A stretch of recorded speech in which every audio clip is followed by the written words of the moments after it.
Hello and welcome to the State of the Region address. We are coming to you from the cattle country, Omaheke region. Today, Governor Pijoo Nganate will deliver his State of the Region address. And the reason why he's doing that, because he's mandated to do so by the Constitution of the Republic of Namibia.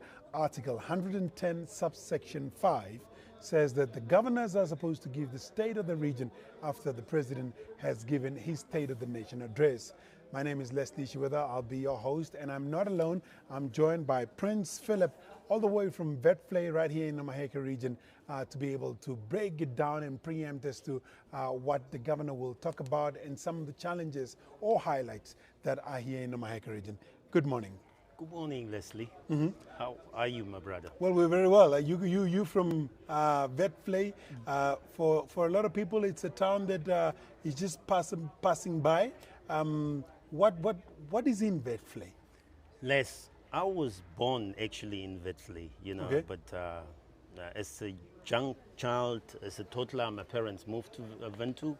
But, I came back, and Vetvlei is a very, very interesting small village where it's surrounded by a lot of farmers, Okay. and most of the people also living there are generational farmers, basically. So generational farm workers. Yes, farm workers, yes. Good. Today we're talking about the State of the Region address. Obviously, in under 20 minutes or so, the governor of Omaheke region, Pijoo Nganate, will deliver his State of the Region address. When it comes to development in this region, do you think that we're on track? To be honest, my personal opinion, we're not on track, Les. We're not on track. Because we have a lot of challenges, We have a challenge of unemployment amongst the youth, and that's the biggest challenge actually nationwide, And we also have the malnutrition challenge in Omaheke. We have the landlessness challenge in Omaheke. And the list goes on and on, I know the governor's office is trying, but there are certain factors that contribute to this. And I think if we can engage on the ground, within the communities and the constituencies, we can really come up with solutions.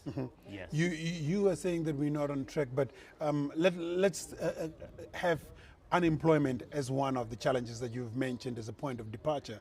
Let's take, for example, in Vetvlei, for example, there's the abattoir that has been constructed there, even though it is not currently in operation. What do you think should be done for resources like these to sort of like be able to be operational so that unemployment can also be addressed? Yes, Les, this one actually goes back to central government, I would say.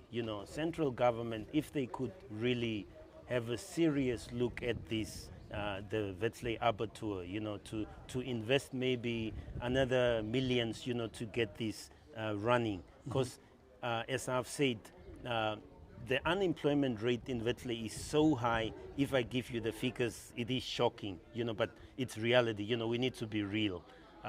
In 100 people, I would say, out of 100 people, only 20 are employed in Vetvlei. So you're saying that the employment rate in Vetvlei is a 20% employment rate? We can say that. 80% unemployed? 80% unemployed, we could say. So how do people survive?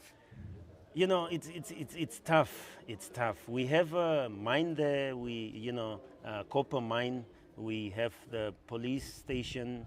We have a clinic, and we have teachers and the elders. The people that carries actually Vetvlei less, to be honest, are old people. The old age grants that the government is giving is carrying Vetvlei community basically, And the rest comes from, as I said, the police and the nurses and the teachers, etc., etc. But it's a mere amount, really, So those are the challenges. The governor will obviously deliver his State of the Region address. What do you hope that he will be touching on to be able to address some of these challenges you're talking about? Really, what I hope is if the government could look at issues like, let's say, take our safety and security, the police and the army. Currently, you need to have certain points to get involved in the police force or the army. In the olden days, it was compulsory for all citizens. Why don't our central government maybe have a look at this, to also fight this unemployment predicament that we're having in our country? Because if national services like that are compulsory, it'll really help our young people, to get employed. And government could also make use of our national resources to boost these safety and security departments, at least to take the younger people to get employed, because really it is killing us. There's another problem as well that you've mentioned, was the malnourishment that you talked about. Earlier this morning on our Good Morning Namibia show, I was sitting here with Lily Geert and Brenda Shiombo, who is the permanent or the PA to the governor, and they were talking about interventions that are in the pipeline to try and address these, including soup kitchens, including some other nutritional values that they would like to add to the diet of the Omaheke child. Are you seeing these changes on the ground? I hear these changes, Leslie, and I really would love to see these changes. Omaheke is a blessed region. We got it's an agricultural rich region. I would say you could farm or you could also go green, like gardening projects and so on. And that's what I think also, that the regional council in conjunction with the constituencies must embark on programs like this and really act on it, not just talk about it. We need to do these things physically, hands-on, and the government officials also in the government offices that is supposed to serve the people, not all of them less, but I think somehow they are failing us also. They are failing us because So basically what you're saying that you're hearing about these interventions, but you're not seeing them. I don't see it less. I really don't see it. For example, if I must talk about, I'm going to talk about my constituency, Okurukambe constituency. Our constituency office is 200 km from Vetfley. And whenever there is projects... So your constituency office is at Duplessis Plus. Duplessis Plus. You see? And whenever there is projects, you never hear of these projects, and maybe a day or two before the end date, like even last week, I had a chat with the regional officers, and they recommend me to talk to our constituency councillor. And if you call, his phone is off or he's in parliament. So the young people, they don't benefit from these programs. And really, with all humbleness, I don't want to badmouth our officials, but it's about time. They need to really change the way they do things. And, we see it on the ground less. Look at the street kids. Omaheke is almost a breeding field of street kids. And we don't have to live this way. It's 34 years down the line of independence. And if you go to Kleinventuk, those boys are from Omaheke, and it's due to the fact that people are not doing their job. Yeah, I always refer to it because now the numbers are out. According to the Namibian Statistics Agency earlier this year, the figures were that 71% of the Namibian population is below the ages of 35. That is within the category of the youth. My question is that in terms of youth programs, from the governor's speech, what do you want to hear? How do you want some of these things to be addressed? What remedies do you want to be put in place? You see, I would say less really, more engagement with the youth. The governor's office must engage on the ground more with the youth, within different constituencies. Because, the councillors or the constituency councillors that are put there, they're not doing their jobs. And we can see it. We really can see it on the ground. That's why most of the young people are unemployed. All right, thank you so much, Philip. We will obviously have a chat more after the governor has given his speech. I just want to quickly give you as to what you can expect. Of course, the director of ceremonies will be Mr. Shienda. He's the director of planning and development services in the Omaheke Regional Council. And we will then have a prayer by Bishop David from the Followers of Christ Embassy. And then we'll have a welcoming and introductory remarks by Honorable Ignatius Karisep. He's the chairperson of the Omaheke Regional Council. And then Omaheke are doing it differently. We'll have and entertainment from the Trans-Kalahari Youth Choir before Honorable Pijoo Nganate delivers his State of the Region address. And with those few words, let's quickly cross over so that we can get these proceedings started. Thank you. I thank you.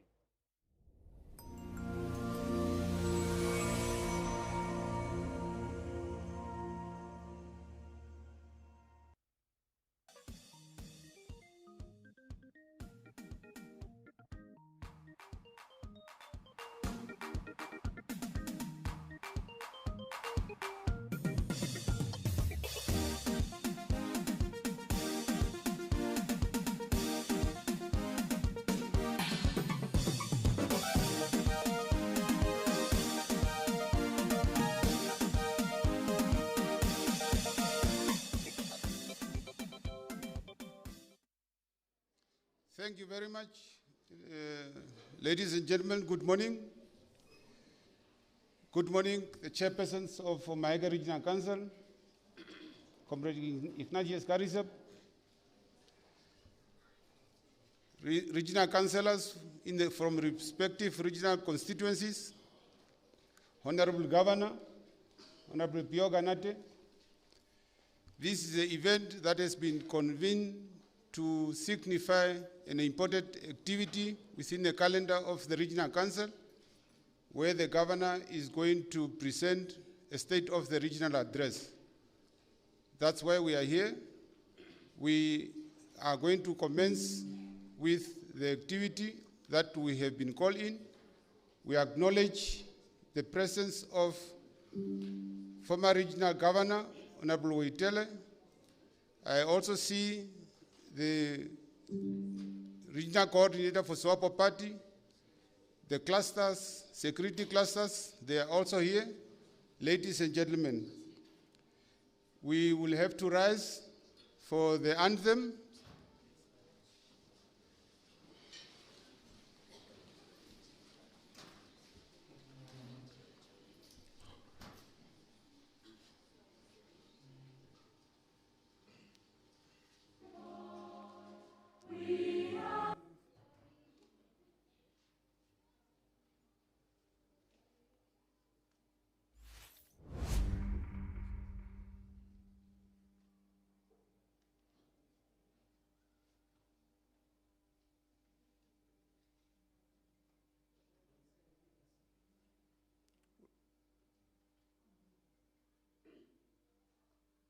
Can we sing without?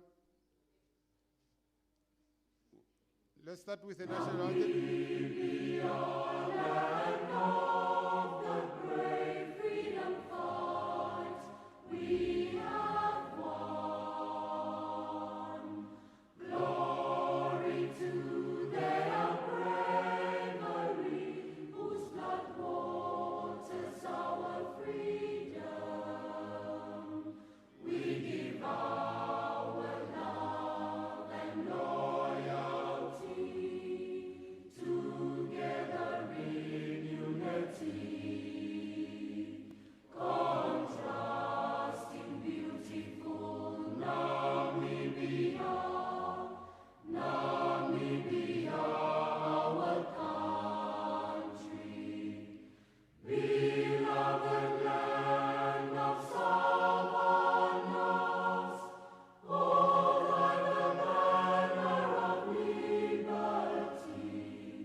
Thank you very much. While standing, Bishop Javera from Followers of Christ Embassy. Did you arrive? Any pastor that can help us with this activity? Yes? May come in front, please.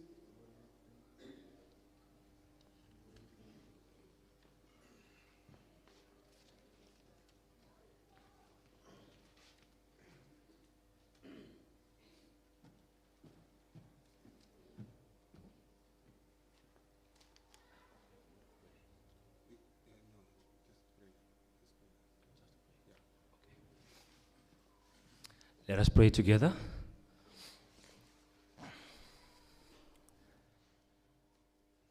Our Heavenly Father, this morning we thank you that we can gather in this fashion, and we thank you for leadership, Father, that you have groomed, and leadership that is filled with wisdom and with insight and knowledge to lead this beautiful region, Father. We pray this morning as we dedicate this meeting to you, Father. We pray for wisdom, and we bless our leaders, and we bless everyone present, and we bless every part of the region. In Jesus' name we pray. Amen. You may be seated. Thank you very much. Just as we have indicated, this is an ordinary regional council meeting that was called for the purpose for the governor to present the state of the regional address. We have got a program in front of us for those that have got copies. We will have to request the chairperson of the regional council to do a welcoming and introductory remarks where he will officiate officially as a regional council meeting, and also making a roll call to adopt the agenda for the meeting. And then we will ask the governor immediately to start with his state of the regional address. After the statement from the governor, we'll request for questions and answers, if there is any, from the regional councillors. And then we'll move a vote of thanks by Honorable Kavaka from Namibian constituency. So that will be brief, the activity for the day, and then we end up with AU and national anthem, and then we will have to go and start doing other things thereafter. My name is Karugiro Shienda. I'm a Director of Planning, Omaheke Regional Council. Honorable Chairperson, the floor is yours.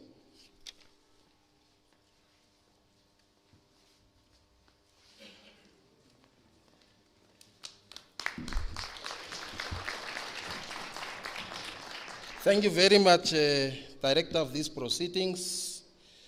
Let me then take this opportunity to recognize the Honorable Governor, who is in our midst, the Honorable Regional Councillors that are also present here, our former Governor Festus Tulonga Uitele, you are recognized, the local authority councillors that are present here, the representatives of the global head states kids that are also present here. I want to recognize the religious and traditional leaders, the regional officer, Semba, in absentia, the representatives of various political formations, amongst others, the regional coordinator of Mighty Swapo Party, the security cluster, students, development stakeholders, ladies and gentlemen, the media, good morning. Good morning. Let me then welcome you all to this wonderful event, the State of the Region Address. It is a privilege to address you as we gather for this extraordinary regional council meeting.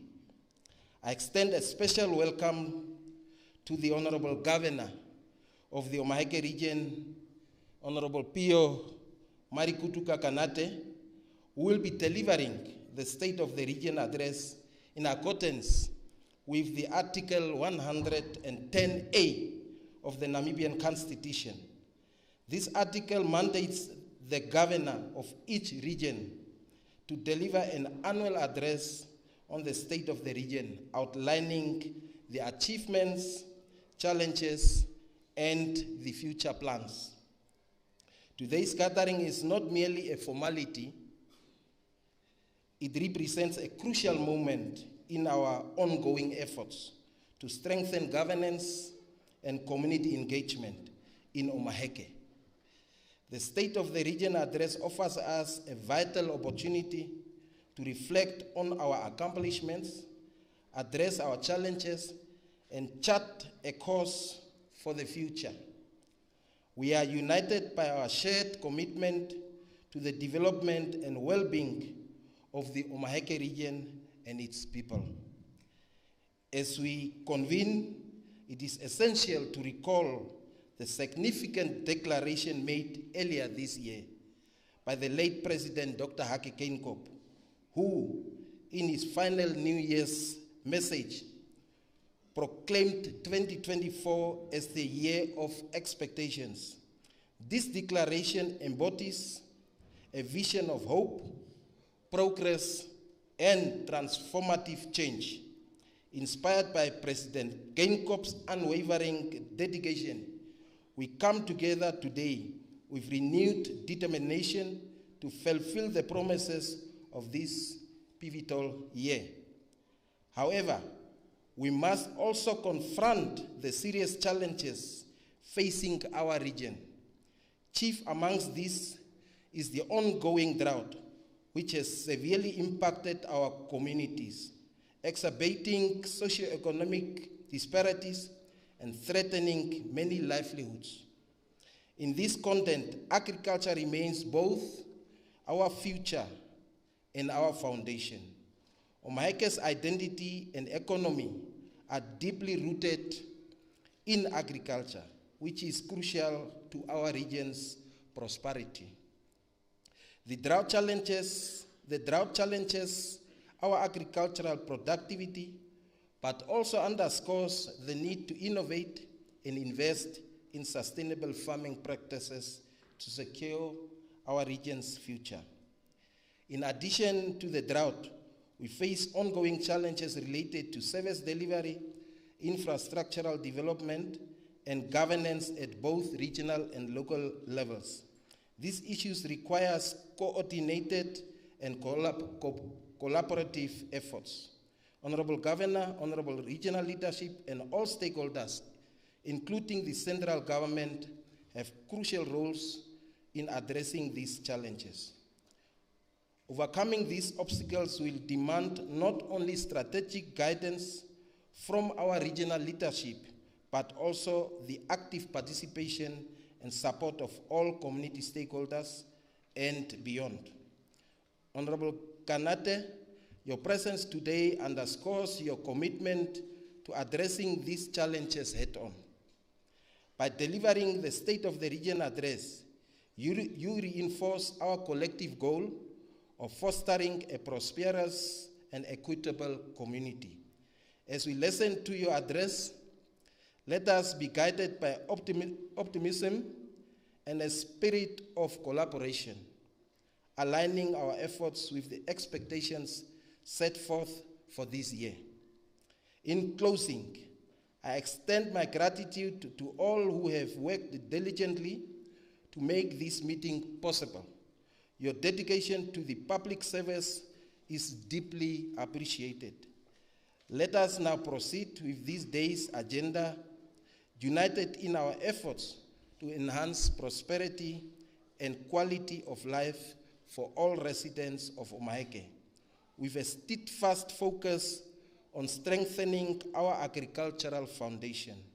With these few welcoming remarks, Honorable Governor, allow me to welcome you to the podium to address the residents of Omaheke. Thank you very much.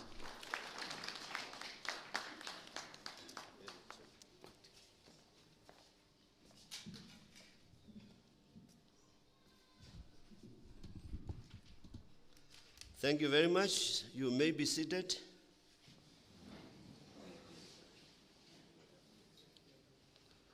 Honorable Chairperson of Council and Management, Comrade Ignatius Garisep, Honorable Members of Parliament in attendance, Honorable Management Committee members, Worship Mayor in absentia, represented by Councillor De Beer, Chairpersons of village councils, and I see a number of you here, and you have done a great job as I was going through your State of the Region address contributions. You really have done great. You deserve a round of applause. I also had the privilege to go to Leonardville the other day, and I could see HIMARS lights that have been put up in Leonardville, and I said, wow, this government have really delivered. Honorable former governor, my former boss, Comrade Festus Tulonga Waitele, a man with whom I spent a good 7 years in office. Thank you for always adhering to the invitation and always blessing us with your presence. You are indeed those shoulders that we're clamping on and see the horizon there for a better and prosperous Namibia and Omaheke. Our political boss, Honorable Ruth Kaukwa Tambura, our SWAPO stalwart and iron lady of this region, other opposition party coordinators present, you are wholeheartedly welcome. Our regional and local authority councillors in attendance, our chief regional officer in absentia, represented by a very able and capable director of rural development, Mr. Shienda, chief executive officers of various local authorities, Hobabes, Wetfley, Oshinene, Leonardville, Village Council, you are all acknowledged. Our distinguished traditional leaders, and I'm seeing some of them here in front of me. A very good morning to you all. Captains of industries here present. Allow me to acknowledge the presence of a visiting delegation from the Republic of South Africa, and I want them to stand. The founder of Head Start Kids Global, Ms. Lily Geertz, Mr. Norman Mapake,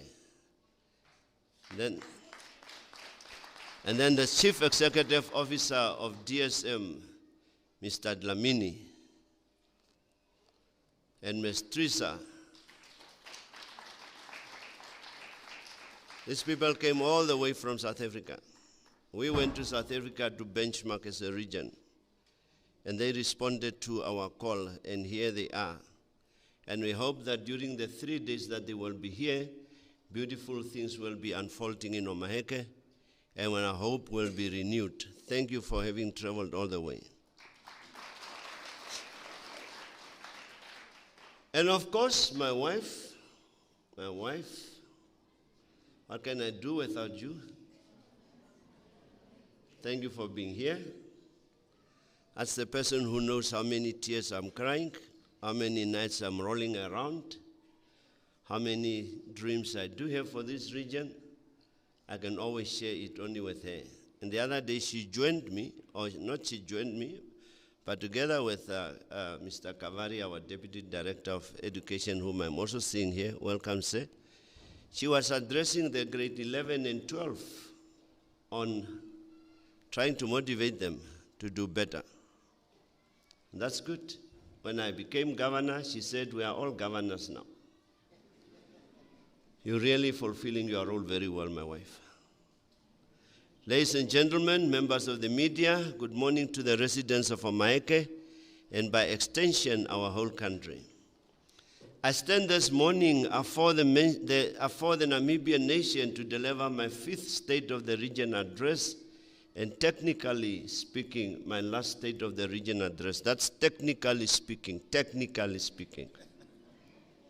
That's not my last, it's technically speaking. We are reminded as regional governor and bound by the Constitution in Article 110B, 4, 5, 6, to deliver a State of the Region address once every year after the President of our Republic have delivered his State of the Nation address. And this State of the Region address is to inform on the state of affairs of the region, report on the activities of central government for the previous financial year, implementation status of national developmental programs, and provide the roadmap for the year ahead. And that is why we all are gathered here. Distinguished ladies and gentlemen, during this period, as we continue to celebrate the life of our beloved departed President, His Excellency Dr. Hake Geingob, allow me to share the following quote by Walter Lippmann with you, and it goes like, "The final test of a leader is that he leaves behind him in other men the conviction and the will to carry on." And I believe Comrade Wetele and governors before me and leaders before me, that's what you have done, and that's what I also hope to do in whoever is going to follow me up. This is what great leadership entails, because it is through this approach that one creates a prodigious legacy.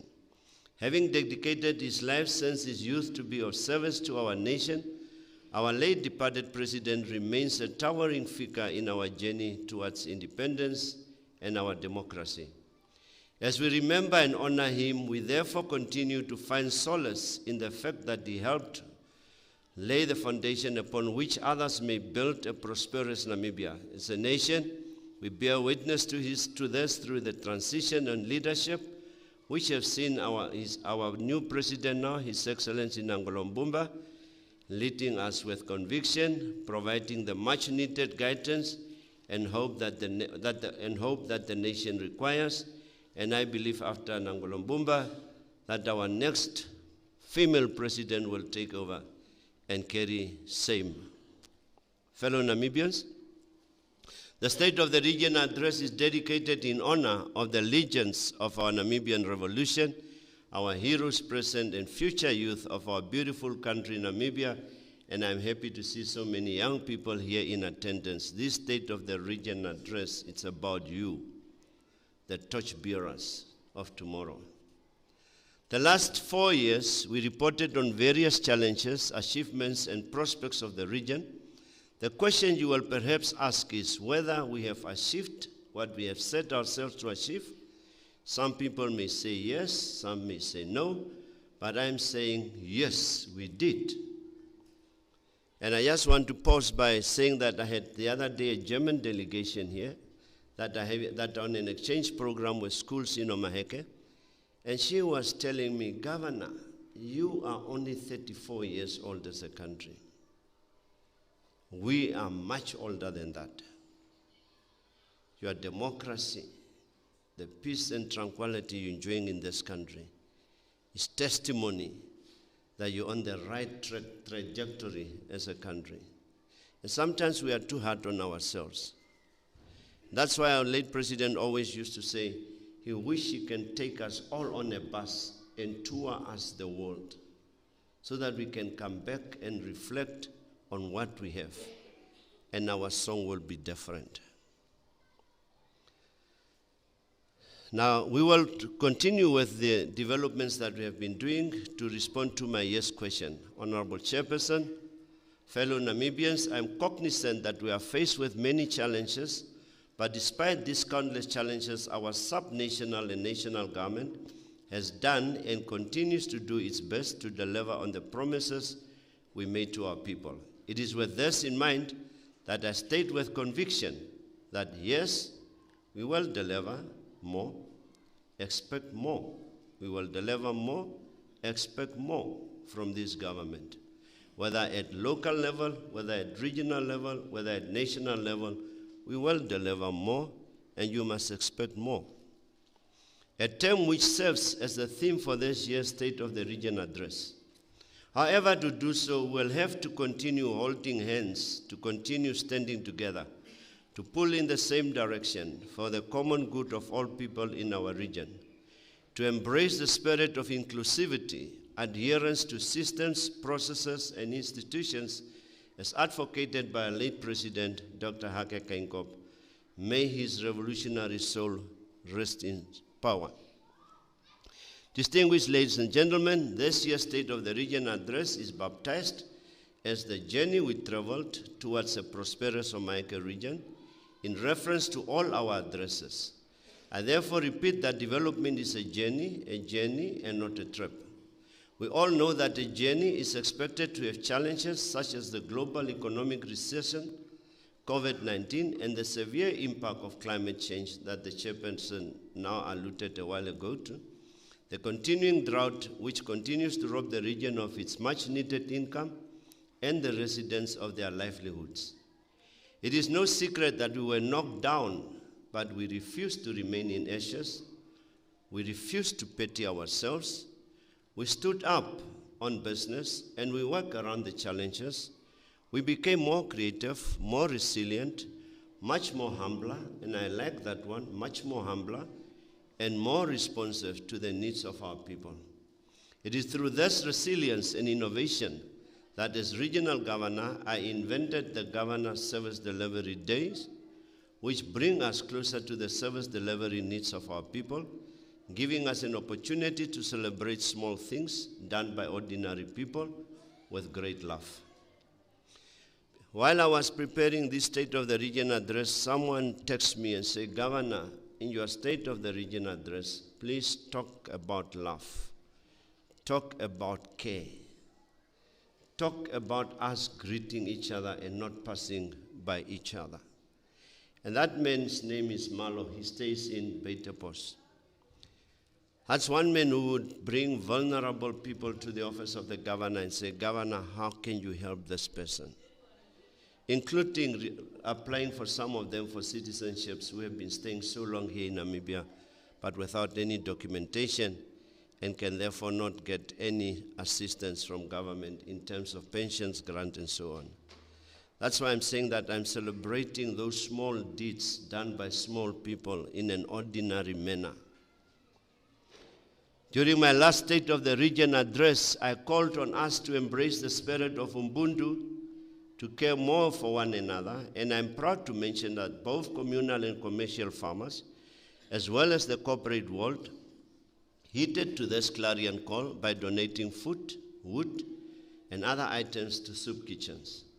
My dream as governor is still to see every child of Omaheke drinking a glass of milk daily, and this dream is a tall order, and while waiting for the completion of infrastructure at the farm Nieuwehoop, both Mr. Kenier and Walter and Keith Keating agreed with me that we cannot wait until then, but in the meantime we should support dairy farmers and start realizing that dream of one glass of milk per one child in Omaheke. It is through this commitment that we as a collective about a week ago inched in the right direction by providing milk to the children at Toriangera Soup Kitchen. Nothing is more pleasing than seeing those beautiful young faces so pleased with having a glass of milk, and I wish you could see those images. I posted them on my status. And people who are not in church, so if there's something that I say that is pleasing, please clap hands so I can also.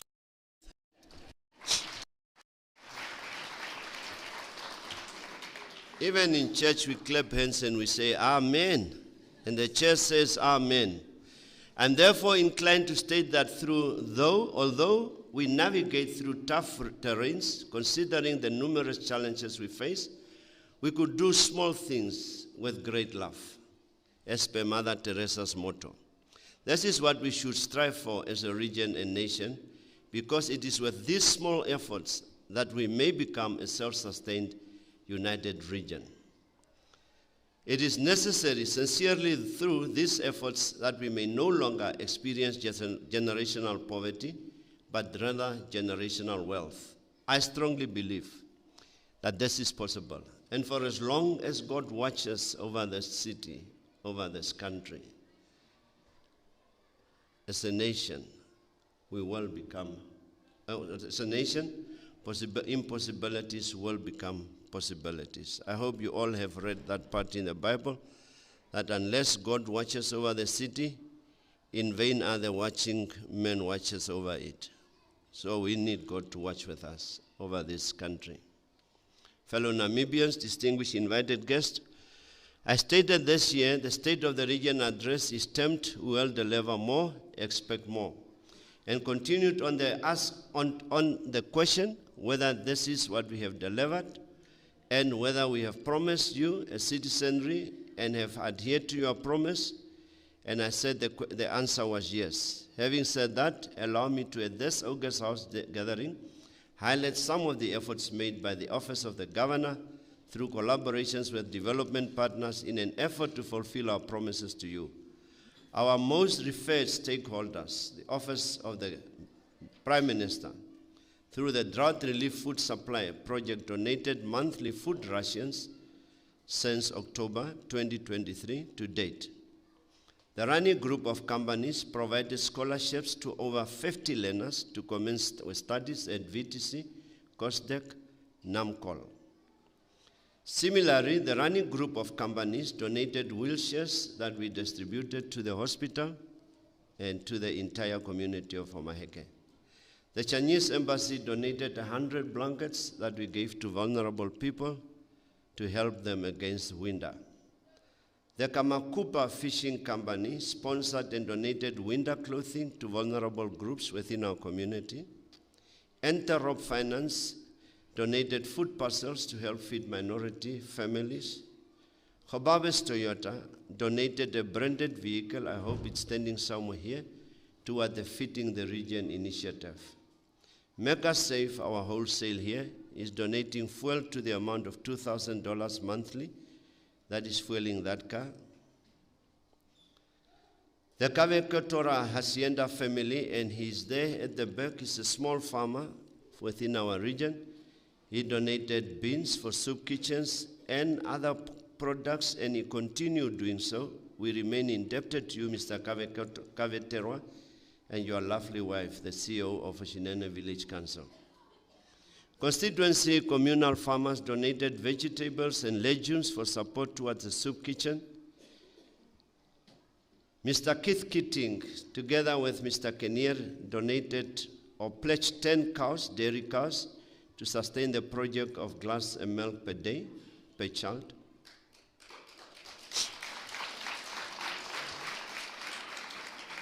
Uranium One donated towards the Governor's Social Fund in support of various projects, and the project that they have supported to date, they have spent over 7 million Namibian dollars. That includes a kitchen in Vedflay, in Leonardville. It includes different sports activities. It includes sponsoring our only national team that is playing the National League, and among others. Nalasra, they donated garden equipment towards Farm Nivehoop. PSD Bet funded the Governor's Cup to the tune of $70,000. Ministry of Environment donated 1,000 poles towards the Farm Nivehoop project. Mr. Rodney Kanjavera, this is just a small contractor, he donated cement and fencing material towards Farm Nivehoop project.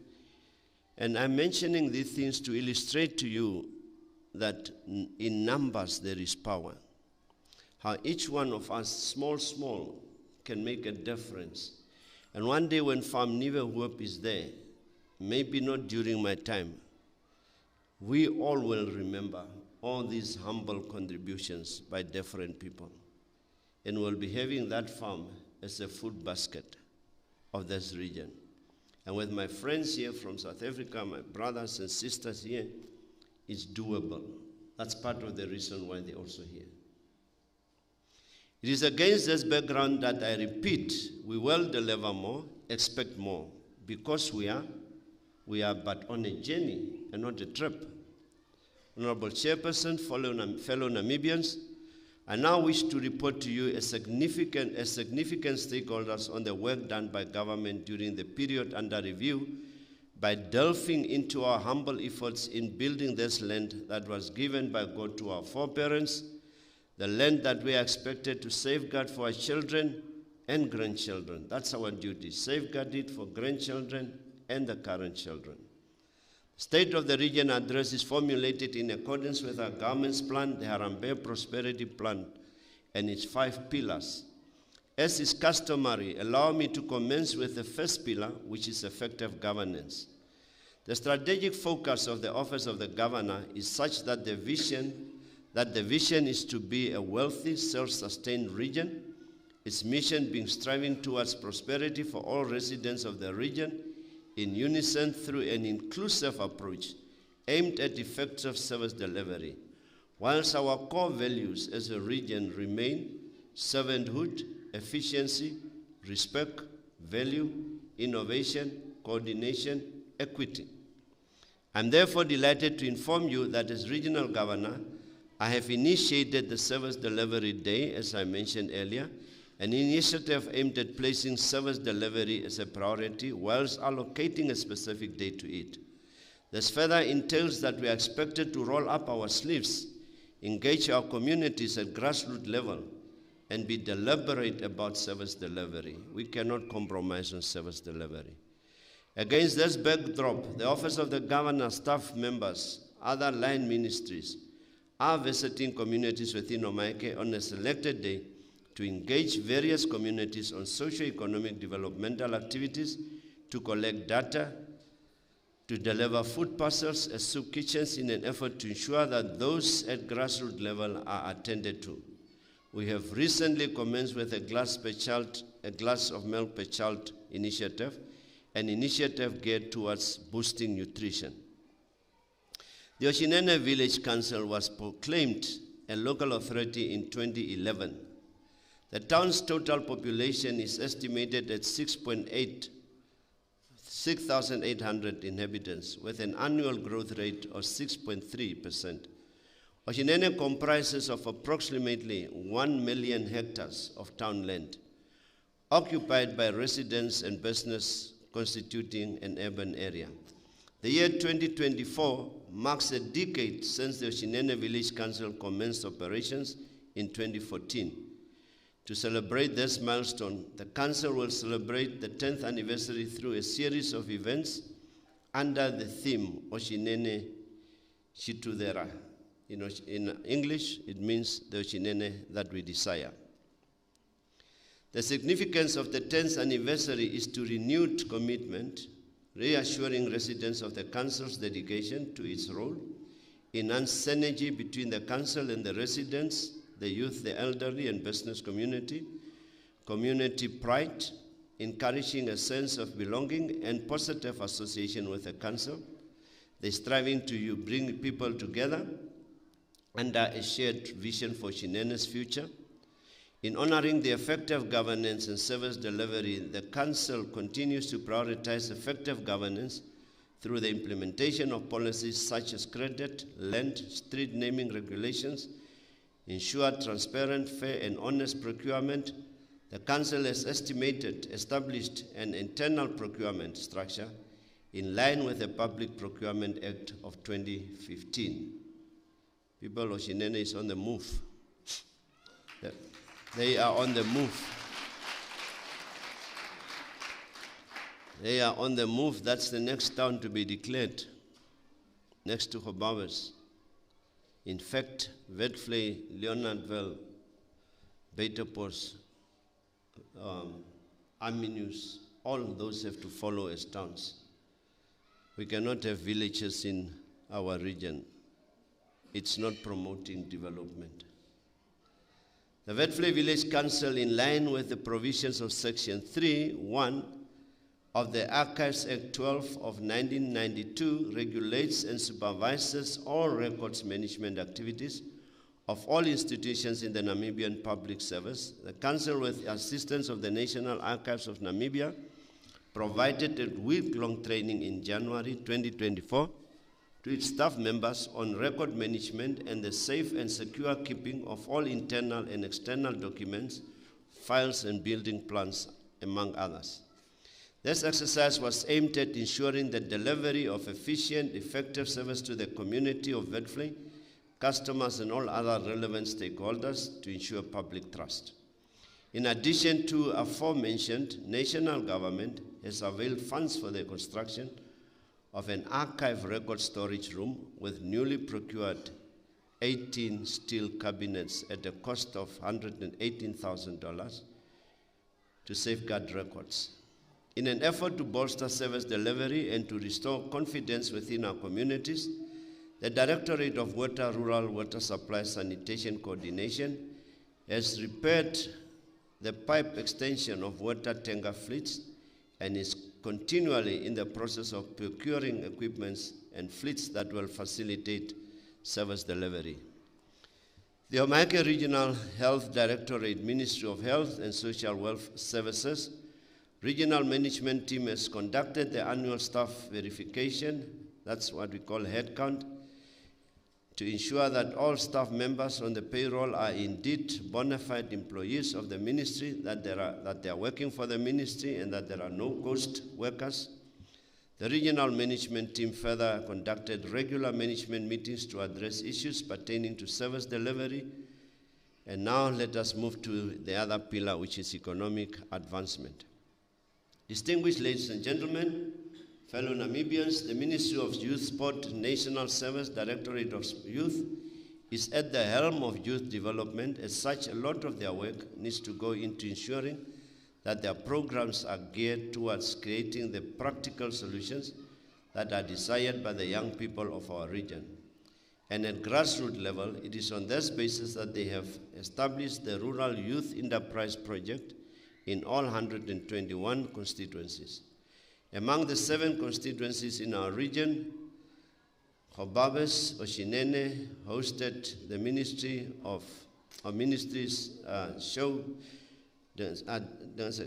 agricultural show here, and this is going to continue also in this year, and is being funded by the Development Fund of Namibia, Development Bank of Namibia. The Ministry of Sport, Youth and National Services, Directorate of Sports, wishes to once again, as I said, host this Youth Business Trade Expo.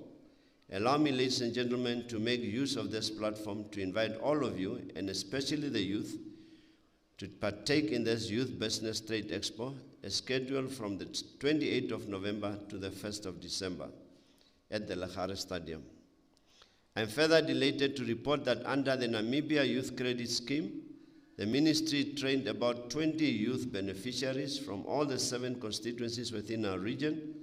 That was from the 27th of November to the 1st of December in Rietfontein, Oshodonjupa region on business management. The objective of the business management training was to provide an opportunity, knowledge and skills to the unemployed and uncommitted youth to enable them to start and manage their own small and medium businesses, generate income, create employment for themselves and others, and in the same vein, improve their living standards. In March 2024, all 20 beneficiaries were provided with a startup loan to the amount of $8,000, and 20 of these youngsters are at Farm Nieuwehoop doing clearance there of site, and they will start operating their businesses on Farm Nieuwehoop. The Directorate of Water Supply and Sanitation Coordination has awarded local contractors with enterprise opportunities through various of its capital projects, and the local contractors in turn employed Namibians, especially the youth, to execute services such as borehole drilling, cleaning, installation, and rehabilitation. In recent years, Oshinene has experienced a high influx of people seeking better livelihood opportunities. Oshinene has a growing formal business sector that includes well-known branches like ShopRite, Oshinene Pharmacy, and medical doctors, rooms, Cap Acre, Furniture Mart, Build It, Mosa Bricks, Mecca Build, Motorvec, Brato Guest House are expected to open in Oshinene by early 2025, with construction currently underway. Honorable De Beer, Oshinene people may not come in future to Hobabes, the way things look here. And that's a challenge for us to up our game. We need to up our game. The 800 million that is being generated at an auction in Oshinene will now be spent in Oshinene and no longer in Gobabis. So every local authority need to up their game. With regard to Leonardville Village Council, I'm extremely pleased to report that the Leonardville Fish Farm had a very successful harvest of fish during the reporting time, and the community could feed their households.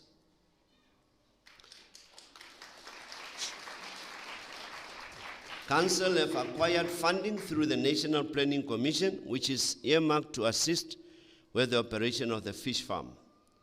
The Witfley Village Council succeeded in enlisting the Woerman Brock retail shop to open their business in Witfley. Akwetu, more money away from Gobabis. Plans are drawn, and this event is much anticipated to bring a variety of merchandise at reasonable prices to Witfley. It goes without saying that employment creation becomes a prominent aspect in this regard. Ms. Magila, maybe you can just raise, if you don't mind.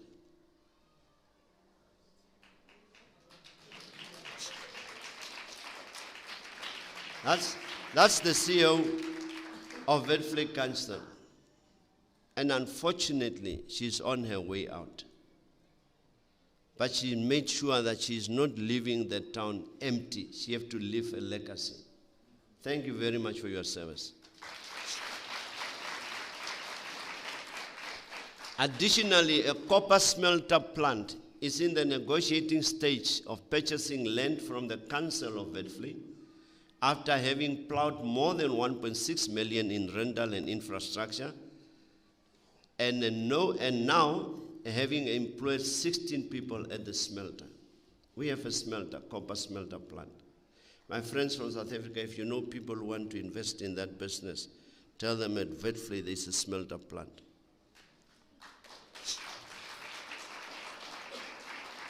I think apart from Tsumeb, we are the only other one in the whole Namibia. People, this region is a region of greatness. We are trendsetters in this region. We are trendsetters. I think the name Land of the Brave was derived from the people of Omaheke.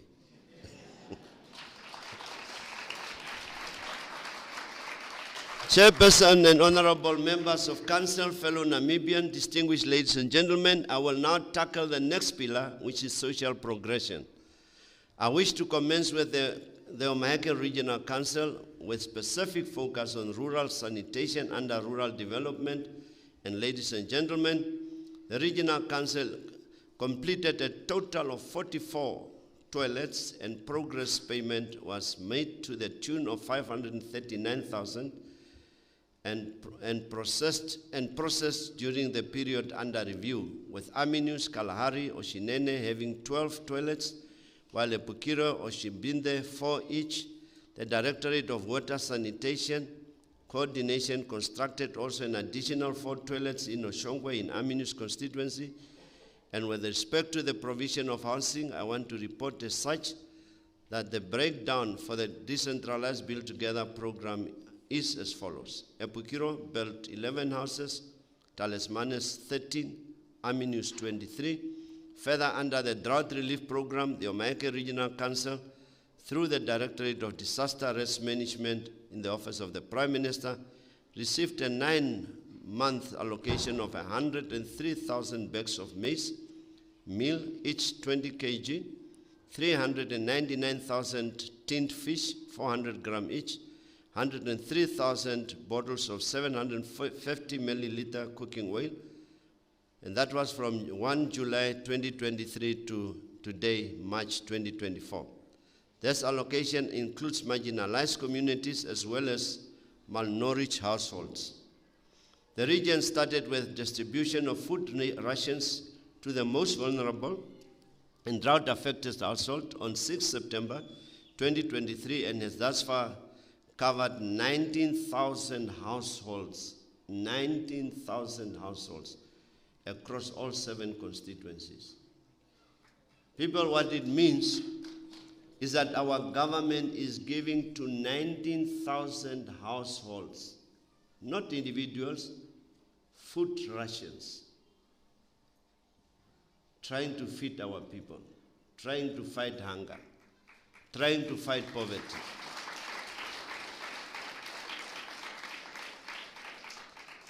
Now, reporting on the Gobabis municipality, in Kanansi, the municipality of Gobabis, in collaboration with the Namibian National Housing Group, Sheikh Dwellers Federation, Namibia University of Science and Technology, together with the resident of Gobabis, Kanansi informal settlement, embark upon an upgrading and formalization program in Kanan X, informal settlement, that targets 4,463 residential plot and 37 non-residential plot, which has been surveyed and packed with assistance from Paul Simbinja Consulting Surveyors at a discounted price of 900,000. 417,000 was paid by the beneficiaries. 2,370 still need to be paid. And these beneficiaries were only requested to pay a $210 per house for these services to be done. And I want to urge them to really, really contribute that $210 per household. The non-payment thereof delays this beautiful project of formalizing an informal settlement so that services can be brought and houses can be built. At Freedom Square and Promised Land, 1,180 residents of Freedom Square who are beneficiaries of the formalization of informal settlements received the deeds through the Flexible Land Tenure Act, and 260 houses were constructed, physical brick houses. They were constructed.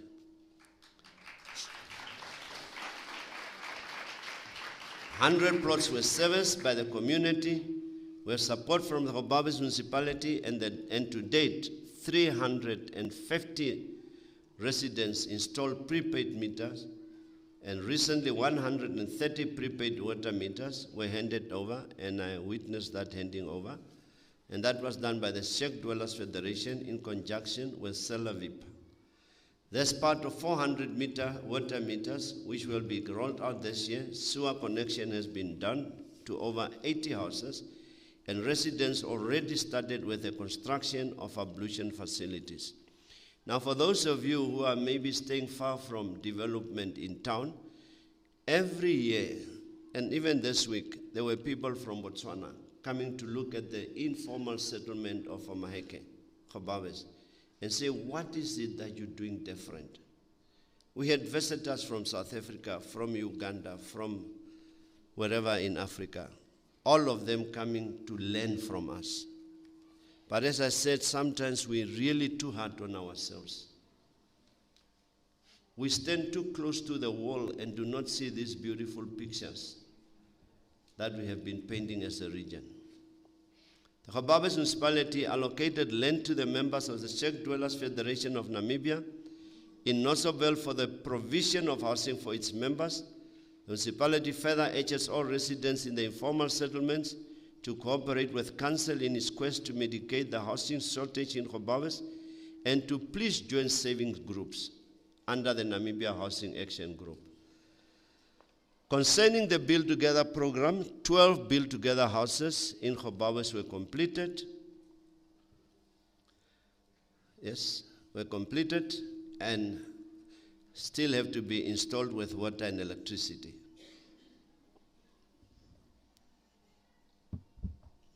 With respect to the houses constructed by the National Housing Enterprise, 49 houses were constructed in Epako and 16 houses in Nossobel, which were officially handed over by our line minister here in Gobabis. Fellow Namibians, under the Directorate of Agriculture, Production, Extension and Engineering Services in the Ministry of Agriculture, Water and Land Reform, Omaheke region is for the second time in consecutive years declared drought-stricken, and this time it includes the whole country. The livestock market has dropped considerably despite the good market seen in January and February of this year. However, the livestock condition remained fair to poor, and average were very poor rains received for the second time in a row. In addition, an average barely reaching 250 millimeter and lowest records 150 in the south of this region, especially the area of Aminus. We were experienced with the highest rainfall was 350 in the northern parts of Oshinene, Epukiro, and Oshombinde. Worse is that most of the effective rains came in the week of April. This has affected the grazing and hence the livestock condition negatively. Basically, the last 4 months of the year shall highly depend on the onset of the new rainy season. Now, our rate of predicting catastrophes and rainfall and so on is very, very poor, and I had a discussion with Lely and Teresa from DSM especially. They promised that in a week or two, they will send us an expert who will come help us how to foresee what type of season we'll be having and rainfall so that we can plan and not always be shocked.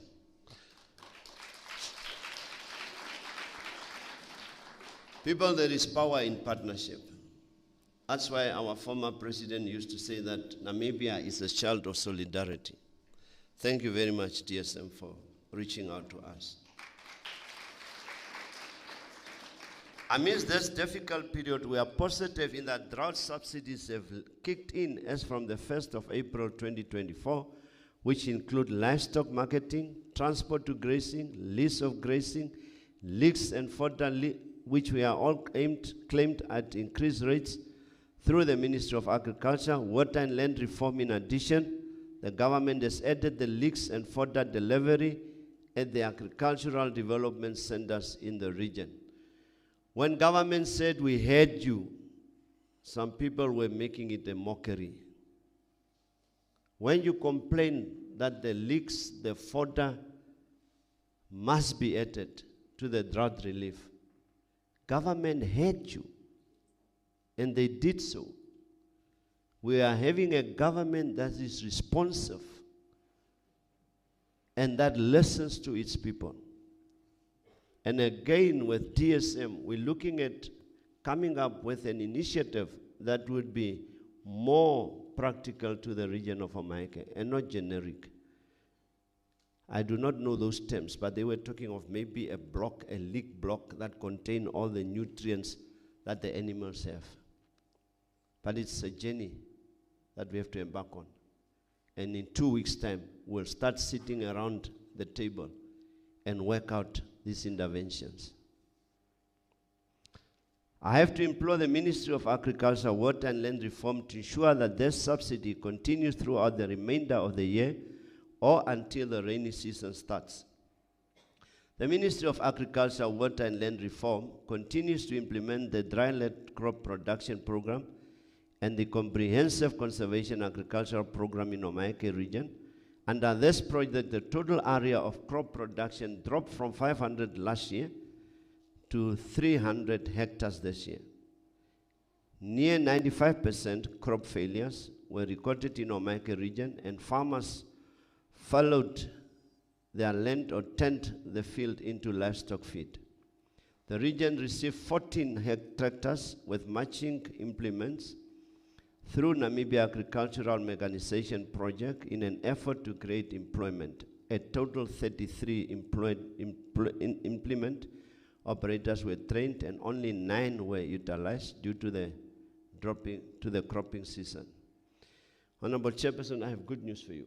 The other day when we were with the Minister of Agriculture, he ruled that this story of tractors only be available from October to November. It's a taboo. Tractors must be available to farmers throughout the whole year.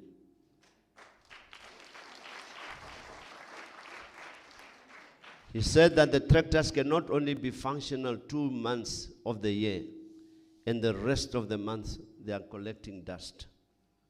So farmers, you can now be looking forward in approaching Dabi's office and have your tractors so that we plow and till the land throughout the whole year. All projects together received 4 million Namibian dollars in total. This includes the National Horticulture Support Program, Poultry Value Chain, Dairy Value Chain Development, Comprehensive Conservation Agriculture, Dryland crop production.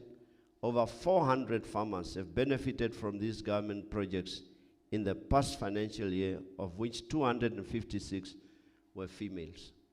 I also spoke to the minister about that 35%, 30% that farmers have to pay as their contribution.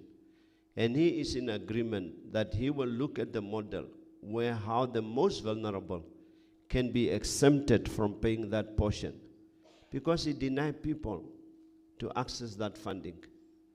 Because I mean, if I'm not employed, how can I contribute the 35% towards being assisted? Despite the drought, Omaheke region had a 2-day crop farmers exposition, crop farmers days at Duplessis Plus in Okorukambe constituency. This is an annual event that rotates from one constituency to another to showcase, share ideas, and inform stakeholders about the progress made in crop production value chain. Moreover, we were fortunate to host our Minister of Land Reform and Agriculture, as I mentioned now, who visited the region, who spoke to farmers on various issues. And some of the issues that were actually brought up is the issue of overcrowded farms in Vastdry, Vergenoeg, Blouberg, Gensbokfontein, Plessis Plus, and also in an area like Aminus. And the minister mentioned that countrywide, an amount of 50 million have been budgeted to take care of generational farm workers and those farmers in corridors that are grazing their animals in corridors. And hopefully, Khobabes or Omaheke will also get a small fair share of that budget so that we can take our farmers away from townlands and away from corridors. That does not mean those of you who are comfortably farming somewhere must now all of a sudden come to Khobabes with your animals. Please, don't do that. Those are the things that prevent us not to make success. Instead of addressing the current need, the needs are growing artificially, not genuinely. Please stay where you are. Whilst remaining at agriculture sector, I proceed to report on the Directorate of Water Supply and Sanitation Coordination. Water is the lifeblood of the world and the most vital basic need for human beings and animals, and for a region that derives its livelihood predominantly from livestock production, it is very disheartening to report that the region's overall water situation remains a major concern in many areas due to the poor rainfall, as our region is one of the hardest hit. And you have seen that our dam is empty. But please, nothing to worry about. We're now making use of the underground water from the wells around town. You will have water, but use water sparingly. It is especially disheartening to report that while the region is facing persistent drought, some of the boreholes are broken due to wear and tear, leaving both humans and livestock with critical water shortage. The Directorate of Water Supply and Sanitation Coordination provides water through its tanker services or browsing as emergency basis in order to mitigate the shortage of water, and especially for human consumption, and continually monitors and maintains water infrastructure in the region. Looking at the Social Security Commission, a total of 4 bursaries were awarded to students in Omaheke in the following fields of studies: psychology, physiotherapy, veterinary science, and TVET trainer instructor. The Oshinene Village Council has appointed a Build Together committee to oversee the implementation of the Build Together program. The council has plans to host a mayoral cup targeting youth and elders Christmas party in early December this year as part of its 10th anniversary celebrations, and corporate social corporate responsibilities. The Leonardville Village Council has secured funds to the tune of 560,000 for 7 beneficiaries to construct houses, funded by an additional 6 beneficiaries have been requested, whilst council continues to work around the clock to ensure tenure right for their residents in extension 1 and 2. In addition, council has finalized token identification of all its prepaid facilities rollout. During the 2022-2023 and the 2023-2024 financial years, the village council received funding of 100,000 and 150,000 respectively from the Line Ministry towards the building of standalone ablution facilities for the elderly and the people living with disabilities. A total of 10 toilets with showers were constructed accordingly by local contractors. That's restoration of people's dignity. Thank you very much. The council received an amount of 10,000 from the regional council towards building a wall for the Omataura Community Hall, and will have 10 volunteers working on it. The council also augmented this 10,000 with another 7,000 by contracting an artisan who will give the necessary technical skills on the building of the wall. The Vetflay Association of Young People was formed on February 28 with the aim to promote and advance youth programs and opportunities in Vetflay and to further encourage other youth in Vetflay towards employment creation through facilitation by the Office of the Governor. We also made something. The Vetflay Youth Association received gardening equipment from the Office of the Prime Minister to the amount of 7,580. The garden, although small, has produced its first yield, and vegetables have been sold as a result. Small things done with great love. If you cannot feed 1,000 people, Mother Teresa said, feed one. The council received an amount of $30,000 from the Line Ministry to embark upon a project for the elderly. That's Vetflay still. They have availed land, and the garden will still start. You know, food security, it's a major problem in Omaheke. And we need to work towards it. And I'm very happy that Vetflay, you really adhering to this. Thank you very much, Vetflay. The council have been fortunate to have found socio-economic development partners, one named Development Workshop, which has been intermediately training teachers in the early childhood development phases, providing learning and educational material, as well as engaging the community at large in child rearing and caring aspects. The Your 10 Move Foundation is regularly promoting and advancing the White Nosop Trail Run and the MTB Cycling Challenge in Vetflay. And I want to invite you people to join me during this year. It's somewhere in October. Those who cannot run can cycle. Some of us will run. The Hobabes Vocational Training Center this financial year received the operational budget of $63,000. I'm further pleased to inform you that last year they participated in the National Skills Competition in the heat and ventilation air conditioning category, where they won all three, this is Hobabes Vocational, all 3 medals, gold, silver, and bronze.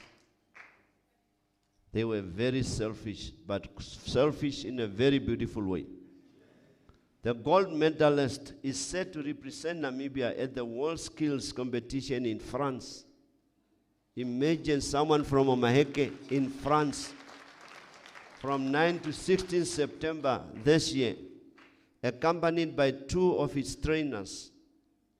They also participated in the NAS TVET conference, where they presented a prototype of a solar mobile TVET truck, that one. This is an invention by the VTC. The real one will be a classroom that will move from one constituency to the other constituency, having 4 classrooms and bringing education closer to the people. What we need here, don't you have a glass? What we need here is funding to build the real one. I'm happy the MD of DSM is here. You have a lot of trucks there in South Africa that are still operational. If you can just have a truck and we build the real one. And this is our partnership. Corporate world, please come on board. Their outreach efforts across all 7 constituencies in the region have resulted in an increase of new enrollments. Currently, the center is having 237 trainees. The capacity of the center is, however, over 500 trainees. With this outreach, another 108 were recruited. People, please send your children to the VTC. It's just here. A hostel is soon to be constructed also. Start sending them now. They are poised to introduce new courses in boiler making, water supply, solar installation, instrumentation, control levels 2 to 4, expanding their offerings to a total of 11 occupational areas. The center maintains a 75% institutional pass rate. I want it higher than that. A testament to the quality of training they provide. Furthermore, they are in the process of formalizing strategic partnerships through memorandums of understanding with key stakeholders. One of those memorandums of understanding is with the Office of the Governor. They want to open an agricultural school at Farm Nieuwehoop. This includes SORA, which will provide tools and equipment for our electrical general program, and Studio Namibia, which will facilitate the articulation of occupational areas for our trainees. They are also collaborating with NIMT on resource sharing and capacity building, further enhancing our training capabilities. The Omaheke Regional Health Directorate, Ministry of Health and Social Services, Omaheke region, as you are well aware, is engulfed with unfavorable and unbelted figures of malnutrition that are increasing for the past 2 to 3 years. The cases of malnutrition are consequently reported as follows. During the 2022-2023, 554 and 14,773 new malnutrition cases through nutritional assessment counseling and support were reported respectively, which translate to 3.7% of the total population. During the 2023-2024, 273 and 15,445 new malnutrition cases, nutritional assessment counseling, and support were reported respectively, which translate to 4.9%. This translates into an overall increase in new cases for the period under review. Looking at the percentage of malnourished patients treated successfully through nutritional assessment, counseling, and support, during the 2022-2023 financial year, 15 and 554 malnourished patients were treated successfully through nutritional assessment, counseling, and support, were provided respectively, which translate into a 2.7%. During 23-24, 114 and 318 malnourished patients treated successfully through nutritional assessment, counseling, and support were reported respectively, which translates to 36%. This translates into an overall increase in malnourished patients treated successfully for the period under review. I don't know whether that's not good news. Increase. We are getting there, people. We are getting there. With respect to the percentage of defaulters rate via nutritional assessment, counseling, and support, during the 2022-2023 financial year, 2,554 defaulter rate through nutrition assessment, counseling, and support were reported respectively, which translate into 0.36%. During 2023-2024, 19 and 14,773 defaulters rate through nutrition assessment, counseling, and support were reported respectively, which translate into 6%. This translates into an overall decrease in defaulter rate via nutritional assessment, counseling, and support for the period under review. On a rather somber note, the number of malnutrition deaths, nutritional assessment, counseling, and support are as follows. During 2022-2023, 13,554 malnutrition deaths, assessment, counseling, and support were reported respectively, which translates into 2.3%. During the 2023-2024, 318 malnourished deaths through nutritional assessment, counseling, and support were reported respectively, which translates to 1.2%. This translates into an overall decrease in the number of malnutrition deaths, nutritional assessment, counseling, and support for the period under review. Whilst remaining on the number of malnutrition deaths, however, integrated management of acute malnutrition during the 2022-2023, 64,213 malnourished deaths through integrated management of acute malnutrition were reported respectively, which translate into 30%. During the 2023-2024, 58,541 malnourished deaths via integrated management of acute malnutrition were reported respectively, which translate into 11%. This translates into an overall decrease in the number of malnourished deaths, integrated management of acute malnutrition for the period under review. Distinguished ladies and gentlemen, it is refreshing to note that when looking at the number of deaths reported, we are observing a significant decrease. However, a single life lost is one life too many.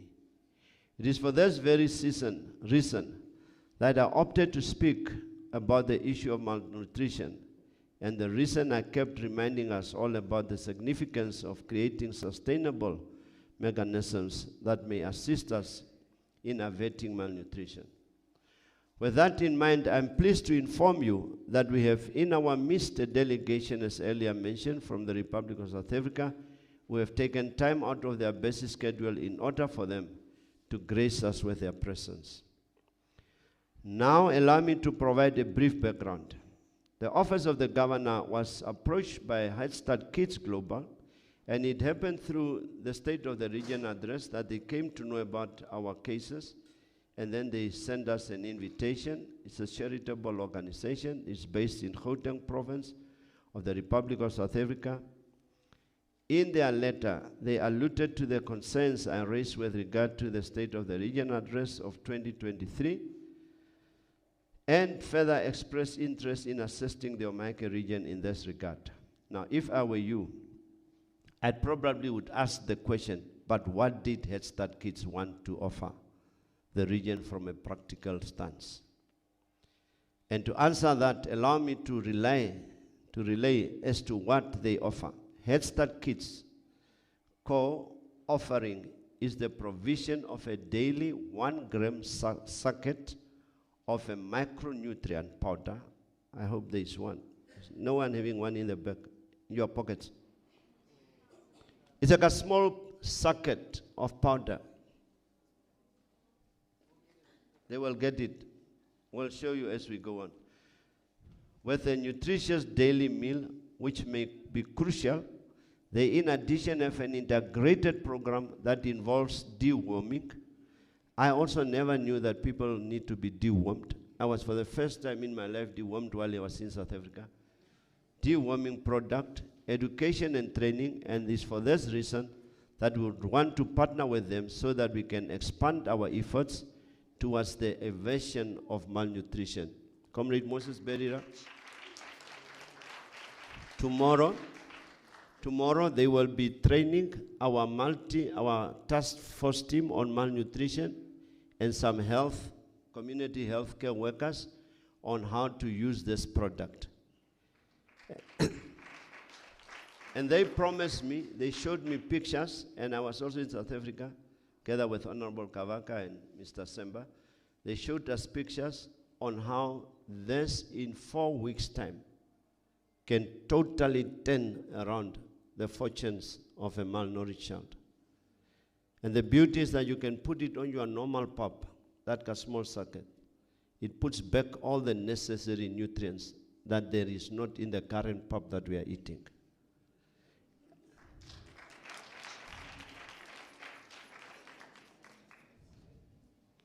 On this premises, regional leadership, we undertook a preliminary visit during the month of May 2024 to the Republic of South Africa aimed at evaluating and discussing partnership prospects which will be of great benefit to the Omaheke region.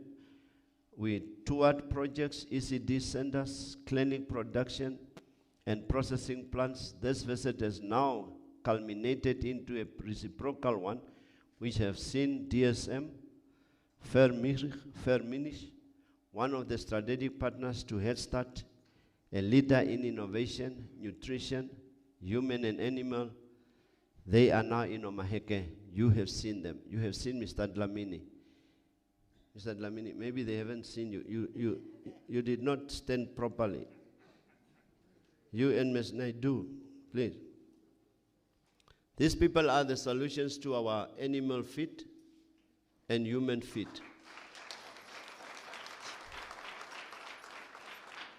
And what a combination of an Indian and a Zulu.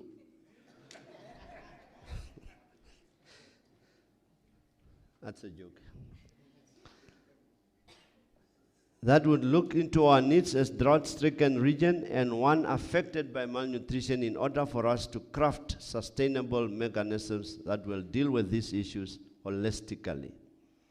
We cannot act as though drought or malnutrition are a phenomenon that they can never be dealt with. We therefore need to look for long-term solutions that bring forth the relief to our farmers and citizens so deserve. Moving along the human capital development, you got it? On the way. All right. On the 10th of January 2024, the Ministry of Education, Arts and Culture announced the results of the Namibia Senior Secondary Certificates, where we had the 13th and the 14th place. We can go on the 13th and 14th place. And we had the stakeholders' engagement to ensure that we take stock of challenges, achievements made, and to seek plausible solutions that may craft a roadmap for the education sector within the Omaheke region. Furthermore, with respect to regional performance, there is a promotion rate of 80.9%. Although we look like we are 13th and 14th, our promotion rate is 80.9% in the junior primary phase. Promotion rate of 78.8% in the senior primary phase. Therefore, an overall promotion rate of 79.9% in the primary phase and a promotion rate of 65.2% in the junior secondary phase. It should be noted that for the first year of the grade 10 curriculum, a promotion rate of 71.6% was recorded. To ensure the provision of accessible, equitable, and quality education for all learners who qualify to proceed to the AS level curriculum, Pijoo Secondary School upgraded its curriculum in the science field of studies by introducing biology, physics, chemistry, agricultural science at AS level. Where is the principal of Pijoo?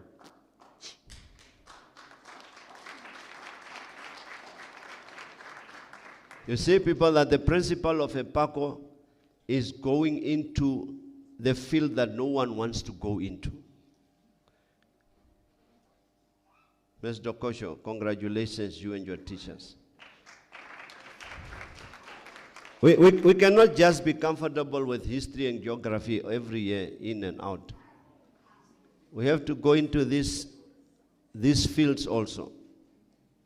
Although I'm a history teacher, I believe that we can all agree that learning through the medium of a mother tongue or home language, especially in the junior primary phase, pre-primary grade 1 to 3, is crucial for concept formulation, as well as attaining literacy and numeracy.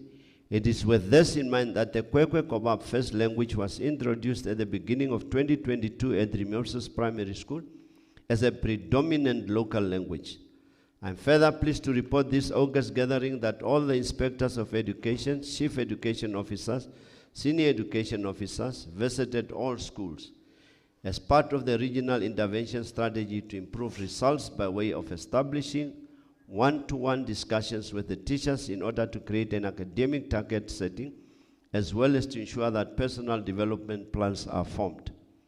As a regional governor, I, together with the regional director of education, arts and culture, also visited schools in supporting interventions of the education officers by motivating learners and teachers in the hope that they may see an improvement in the academic results that may lead leading to the regional score board in due time. Furthermore, the regional science fair and science quiz were held to select the regional team that will represent the region during the national science fair that will be hosted by the National Commission on Research, co-hosted by the Ministry of Education and also by DEP Marine. That will be in Omaheke in September. I now proceed to the Directorate of Water Supply and Sanitation Coordination that has established and restituted the water policy associations and committees. Through its endeavor, several trainings were conducted to equip the selected committees with relevant management skills in areas such as bookkeeping, water point maintenance, and budgeting. Again, Oshinene Village Council. In an effort to contribute to human capital development, Shinene have been providing internship for students and employing local people on temporary contracts. Moving into infrastructure development, I shall report on activities by government regional implementing agent, the Omaheke Regional Council.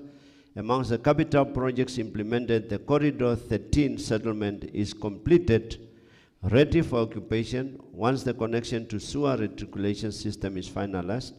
Moreover, 72 flushing toilets were completed and are being put to use by the beneficiaries at the Beta Post settlement.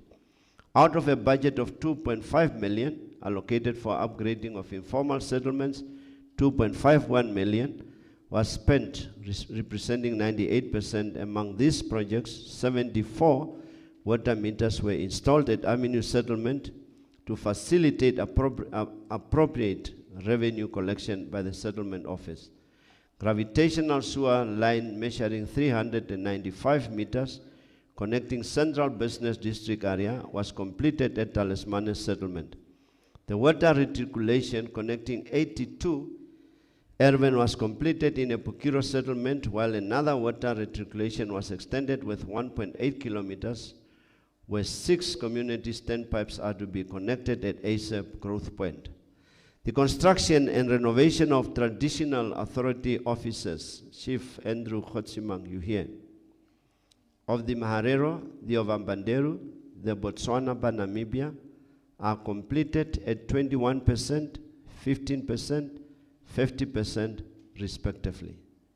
And once these offices are completed, it would then mean that there is no traditional authority without an office space.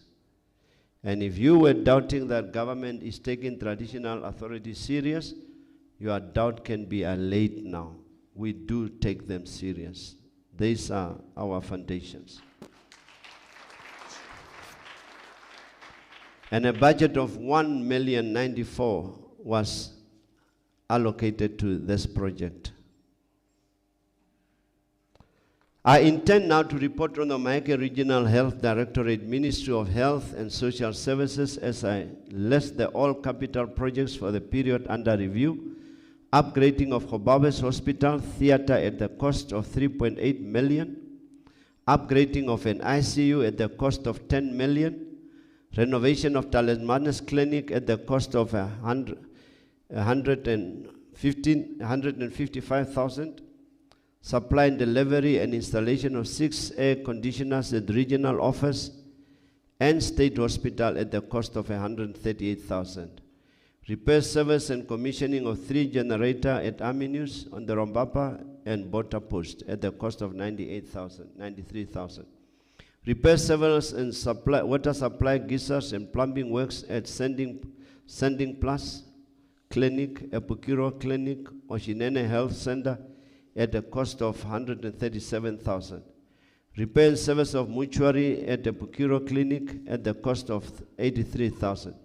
Service of mortuary and pharmacy cold rooms at Khobabe State Hospital at the cost of 82,000.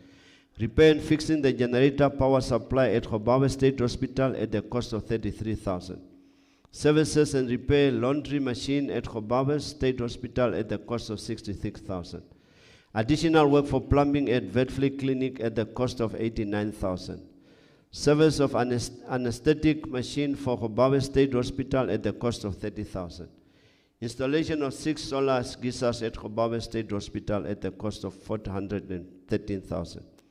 Repair of the mortuary at Talisman's Clinic at the cost of 6,870. Supply and delivery and installation of 11 air conditioning units and service, 4 air conditioning units at the clinics in Omaheke region at the cost of 251,000. General maintenance of Oshinene Health Center at the cost of 79,000. Supply and installation of 5 air conditioning units and service of 12 existing air conditioning units and 10 GMC universal remote controls for Khobabe State Hospital at the cost of 198,000.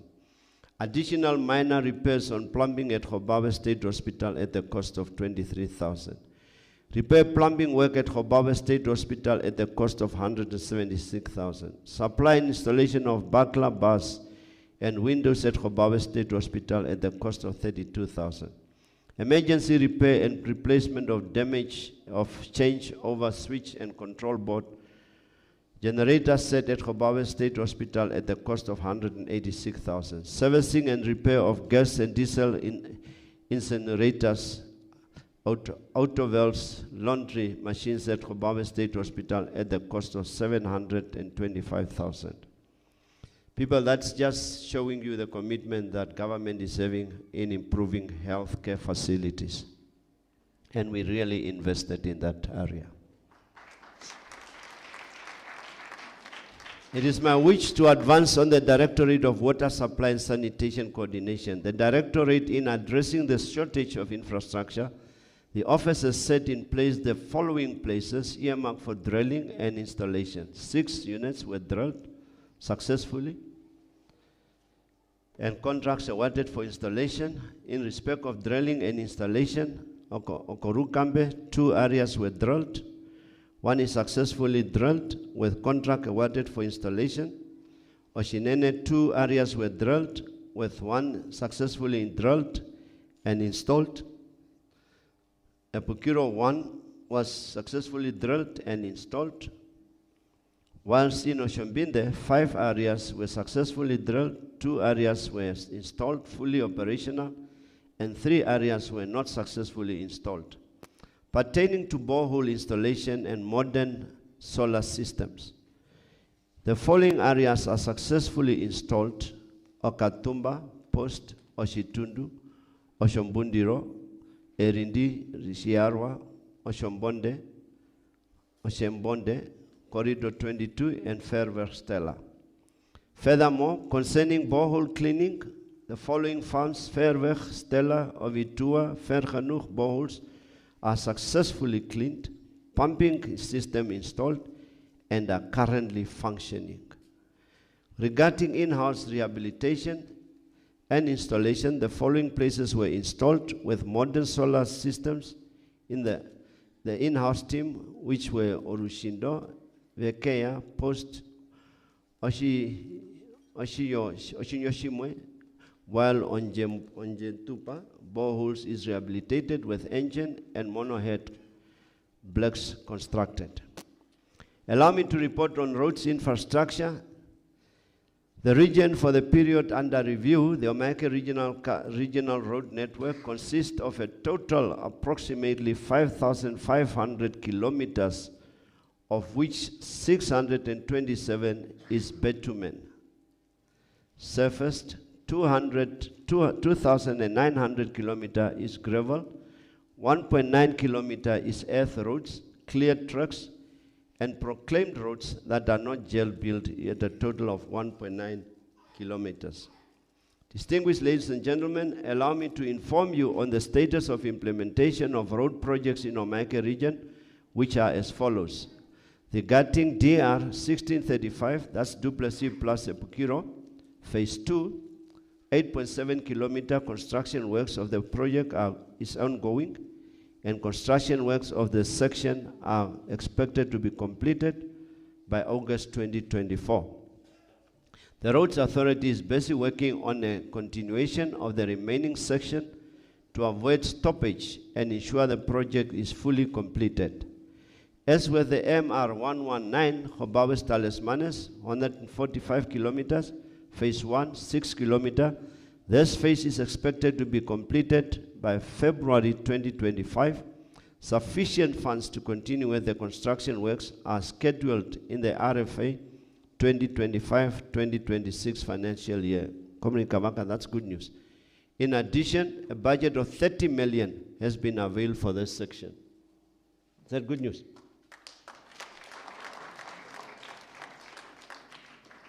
That's good news.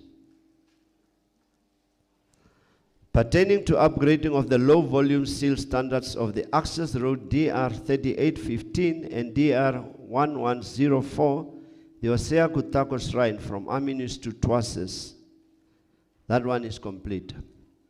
I'm pleased to announce that the project was completed in September 2023. Further, on the MR 91 from on the Rombapa Aminus upgrading to bitumen standards, the section has been completed and the contractor is now busy finalizing the last section into the Hartab region. That road is now linking us with the Hartab region. We can travel by tar road. I was always saying that if I was blind and could not see why I should do certain things, after government have upgraded those roads, my eyes would have opened seriously. You drive from here to Aminus tar road, and the whole of Aminus looks like a town. And really, we still want to say government is doing nothing. It's tar road. 20 kilometers out of Aminus, 21 kilometers out of Aminus tar road. We are left with 50 kilometers to reach Aranos. How can we really be thankful to this government? Despite this being their mandate, we must also count our blessings. On road maintenance activities, a budget of 73 million has been availed for the region to cater for road maintenance activities such as bitumen maintenance, grass mowing, litter control, road signs, and guardrails. And lastly, blading maintenance. This has created employment opportunities for about 66 local people. With respect to the overload control program, the Hobawes Way Bridge, and my Way Bridge operator is here, Mr. Narib, operates on a 16-hour operation. The center will soon operate on a 24-hour operation within this financial year. The Hobawes Way Bridge weighed 86,260 heavy vehicles, a total of 14,514 heavy vehicles, or 16.8% of the total weight vehicles, were overloaded, of which 0.3%, which is 228 vehicles, were overloaded above the 5% tolerance, while 16.5%, which is 14,286 vehicles, were overloaded within the 5% tolerance, with a completion rate on prosecutable overloading standing at 99.7%. Maybe, Stanarip, how many trucks are we having daily between Betepos and Hobawes? We are weighing an average of 380 to 420. per day. People, you hear it yourself. About 400 heavy vehicles are moving between Gobabes and wherever. Beterpost Gobabes, about 400 vehicles. This tells us that as residents of Omaheke, we must position ourselves so that we tap in this industry by creating truck ports, restaurants along the road, accommodation facilities, so that this money does not pass us. For now, all those 400 trucks, I still want to see how many are really investing in the region. We must position ourselves. I now wish to provide you with a list of planned projects for 2025-2026 financial year. Continuation of MR 119 Gobabes Talismanes, 145 kilometers as mentioned. DR 1635 Duplessis Road, 47 kilometers. Rehabilitation of Beterpost Gobabes, 110 kilometers. Honorable Chairperson, going to your office now. Chaka, 10 kilometer, is on board. DR 3816 from MR 91 junction to corridor 13 is also still on the cards. Please be reminded that these planned projects are to be rolled out in the 2025-2026 financial year. On the overall upgrading of roads, the Oshinene Village Council has developed a 5-year road upgrading plan to convert gravel roads within the town to low bitumen, and I hope Gobabes can follow suit. Oshinene is looking at tar roads now within their area, and they are now to cover 0.34 kilometers of gravel road to low bitumen in this year at the cost of 1.1 million. And the project is 80% completed. With respect to land surveying, construction of water and sewer infrastructure, land servicing at White Tower extension is underway with a total value of 1.3 million allocated for the 2023-2024 financial year. A second phase is budgeted at 1.8 million and is planned for the 2024-2025 financial year. Moving forward, Honorable Governor, former Governor Witele, when you go to Oshinene, we will be driving on tar road there. On tar road. Commander Gama, on tar road. On the provision of electricity in collaboration with Senoret, the Oshinene has initiated the electrification of 250 shack dweller houses with a total budget of 6 million. The first phase, encompassing 45 houses, is currently underway and is expected to be completed by the end of August this year. With a budget of 1.2 million, the second phase is scheduled to commence in the new financial year with a target start date of November 2024. Leonardville has once again managed to secure funding for its internal road infrastructure, and I want you to sit upright, and has re-gravelled 8 kilometers of all internal roads. Additional funding have been secured, thus Council is planning to pave the main entrance road to Aramsdale from the town to the former township. 8 kilometers will be paved. And I think this is also employment intensive exercise, and we must really encourage it. Yes, we can go on. Furthermore, 40 prepaid water meters were purchased at an amount of 117,000, and an amount of 249,000 was spent on the electricity rollover projects as required by ECB. With respect to land service delivery deployment, town planners received an amount of 434,000 for the surveying and subsidizing of following township areas of Mataura, Extension 2, Section 72, Section 77, and the premises. This process is expected to be completed by the end of this year.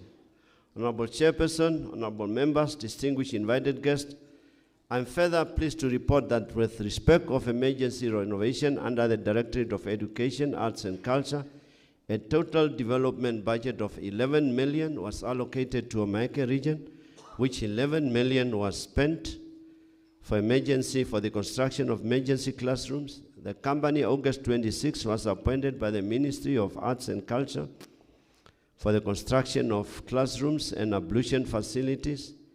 And in August 26, constructed 24 classrooms and 3 ablution blocks as follows. I just want to hasten and mention that August 26 wanted to build a school. But because of political bureaucracy, they could not build a school. They had to build classrooms. Land to be applied for in this way and that way.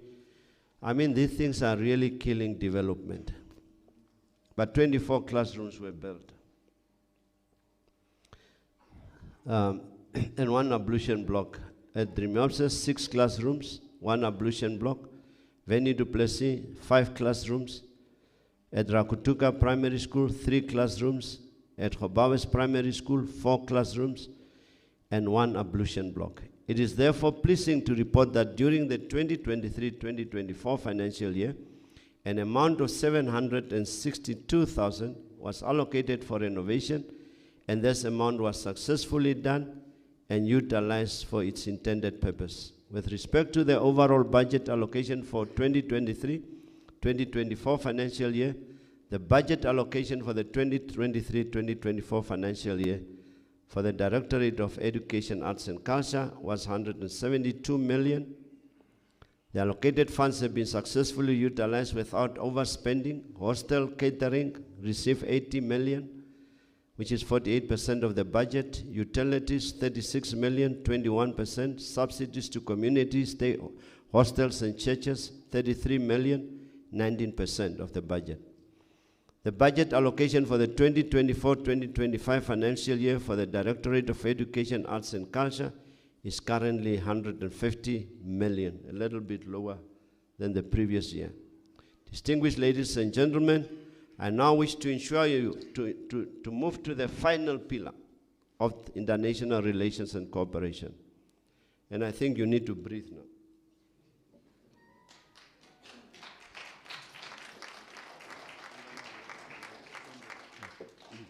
I think while you're breathing, these are the things that you put on your pap. Only this kathingiki. And it does all the wonders. Huh? That's technology. We cannot, in the area that we are in, of the 4th Industrial Revolution, not be finding solutions for our problems. I now wish to go to the last pillar, international cooperation.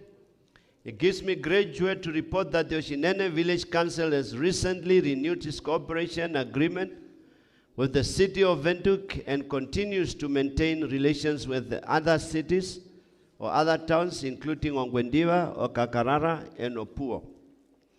As well as we are aware, Omaheke region is currently facing water scarcity, and to address these challenges, our government, the government of the Republic of Namibia, through the Ministry of Agriculture, Water and Land Reform, has embarked on and implementing the Namibia Water Sector Support Program, funded by the African Development Bank.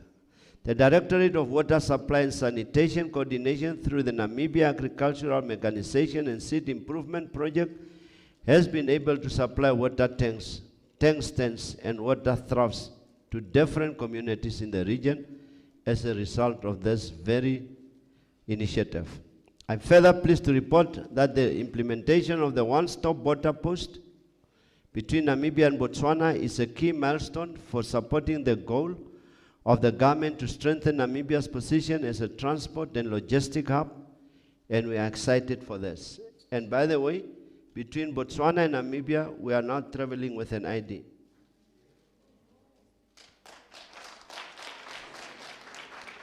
We also hope to travel with an ID between ourselves and South Africa. And we travel 24/7. We don't sleep. And very soon we'll be having a one-stop border post where you only clock in once, depending on which side. We also hope to do same with South Africa. We cannot talk of a one Africa and don't act like we're talking of a one Africa.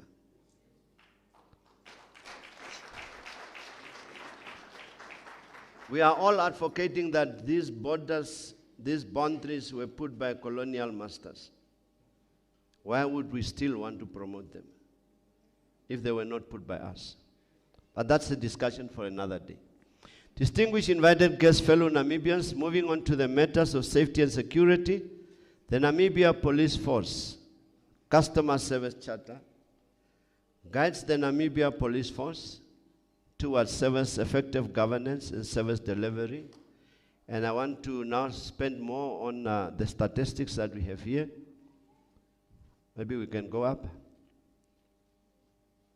For the financial year 2023-2024, these are the cases that were encountered: theft, assault with intent to do grievously bodily harm, stock theft, housebreaking with intent to steal and theft, robbery. On serious crimes, 8 murder cases were reported and 7 arrests were made.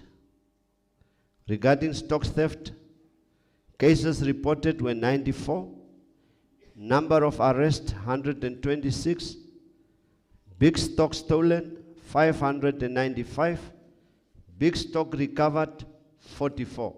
That's not good. Really not good. Small stock stolen 404, small stock recovered 70. Again, not good. And the total value of stock stolen is 3.4 million. It robbed the farmer of much needed income. And we need to up our game as police officers to make sure that these people are apprehended and stock is recovered. When it pertains to drug-related offenses, there were 111 arrests to the value of 8.1 million. Regarding gender-based violence, assault with intent to do grievous bodily harm, assault by threatening, and assault common with domestic violence are the most prevalent crimes. It is concluded that alcohol abuse, jealousy, and poverty are the main causes of these crimes. During this reporting period, the Namibian Police Force in the Omaheke region is currently having capital projects in place, such as the construction of police stations and accommodation facilities for its members at Epako, Transkalari, Talismanes, and Leonardville. Some of the mentioned sites are already fenced off, awaiting construction. Police station C-Class with accommodation was constructed at Onderombapa and was inaugurated on the 1st of March 2024. On human capital development, the Namibian Police Force and Namibia University of Science and Technology has an agreement in place where police officers are assisted to study towards bachelor degree in criminal justice. Currently, 3 of them are studying out of the region, and then they are registered for first and second year respectively. 9 police officers are studying abroad. 3 members are studying abroad again also. And distinguished ladies and gentlemen, in effort to mitigate youth unemployment, the Omaheke Incubation and Innovation Village, the O-Space, Omaheke Vocational Market Project is in full swing with 7 graduates that are being incubated for a period of 12 months. This project, through the funding of the Social Security Commission, is one of our region's success stories, and it is successfully run by young people, for young people, as means to propel youth enterprise endeavors. In addition to offshore mentioned efforts, from a sustainability stance, I'm confident and very eager to encourage the DSM Fermenix team to set up a production plant here in Omaheke so that we see our young people working for themselves and creating better living conditions for themselves as well. And I can assure you that the Vice President of the country who's the aspiring president of the country, mentioned this during her visit to Omaheke, that she wants to see a production hub taking place in Omaheke. So if you do that, Mr. Dlamini, you are hitting to a call of a motherly figure who say Omaheke need a production hub. A roadmap. Adherence to quality service provision is no longer an option but a requirement. Therefore, the Office of the Governor intends to continue driving the agenda of bringing forth this much-needed reform in the region. We will continue to strive for excellence, forge innovative collaborations that should assist us in turning our challenges into opportunities. As per our mission as an office, we shall strive towards prosperity for all residents in the region in unison through an inclusive approach aimed at effective service delivery, considering that our ultimate vision is for the Omaheke region to become a wealthy, self-sustained region. In the same breath, I am delighted that most of you partook in the votes registration process with a total of 48,000 applicants registered of the 55,000 eligible voters, which is 87% total people registered in our region. I wish to implore you that come November 27, 2024, you go out in numbers, you cast your vote where it matters. That's up to you. And as I conclude, I wish to further implore you to be tolerant and accepting of one another, to encourage us to respect and considerate one another. Unity is strength, and when there is unity, there is understanding, there is acceptance, and love, so let it be a representation of God's love and demonstrate that in all ways possible. I urge you to take time to greet one another, the security guard at the office, the men and women who keep our streets clean. Be kind and share love. Become the change you want to see in others. Distinguished ladies and gentlemen, I strongly believe that God is busy crafting a shift in our lives, and He has set a standard for Namibia. We should therefore set standards for ourselves so that we may walk within the path of God and His plan, and to achieve a self-sustained and prosperous Omaheke region. I want us to strive towards shared prosperity, as our current Vice President is always advocating, because prosperity, if it's not shared, it does not have any impact. With those few remarks, I thank you very much that you could sit patiently and listen to a very, very long State of the Region address. But this is the status of our region. God bless Omaheke. God bless Namibia. God bless Africa. God bless this beautiful world. Thank you.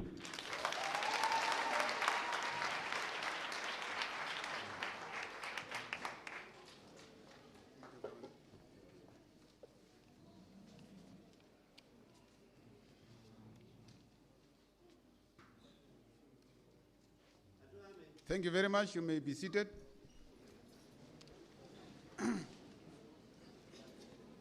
It was a wonderful statement that sets vision, that reflects the sectors as to how we have performed as a region.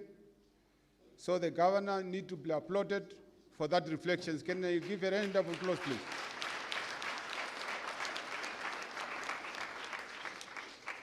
The next item, I was informed there is somebody who is going to perform a head Pompson, but I want them to be ready just after we have received, if there are questions to the governor. This is an opportunity that I'm opening up from Honorable Regional Councillor, if there is any. Any indication?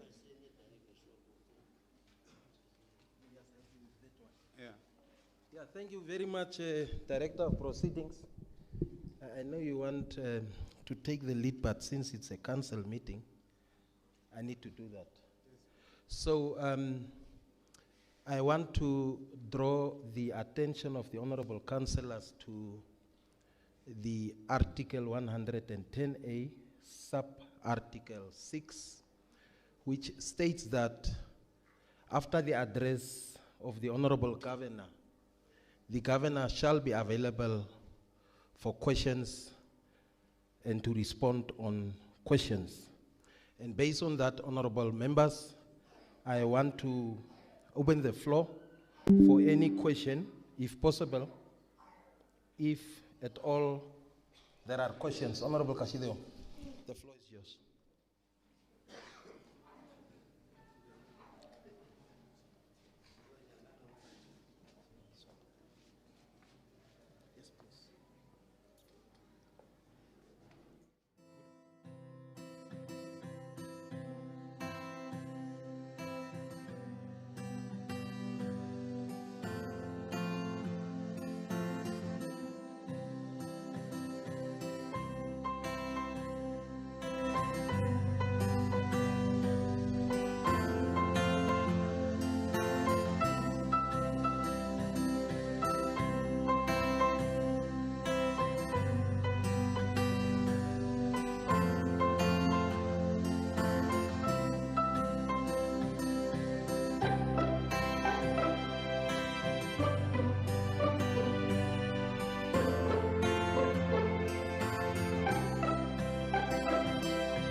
Well, that was the governor of Omaheke region, Pijoo, Nganate, delivering his State of the Region address.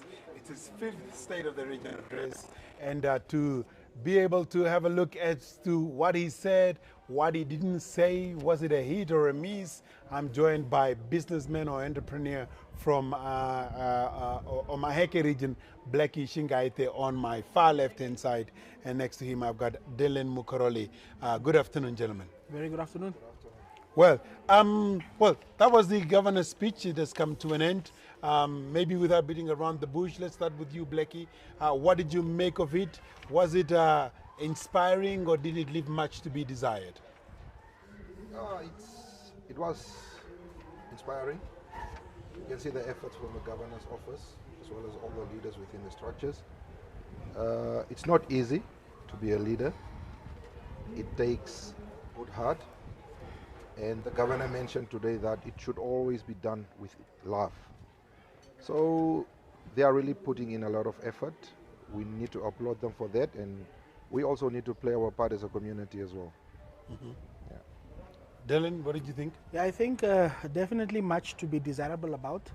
I took note of the developments that are happening in the settlements, especially Witflay, especially Ochinene.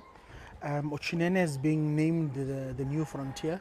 When you go to Ochinene, you see the development, the craziness that is happening in Ochinene, and we definitely love to see it.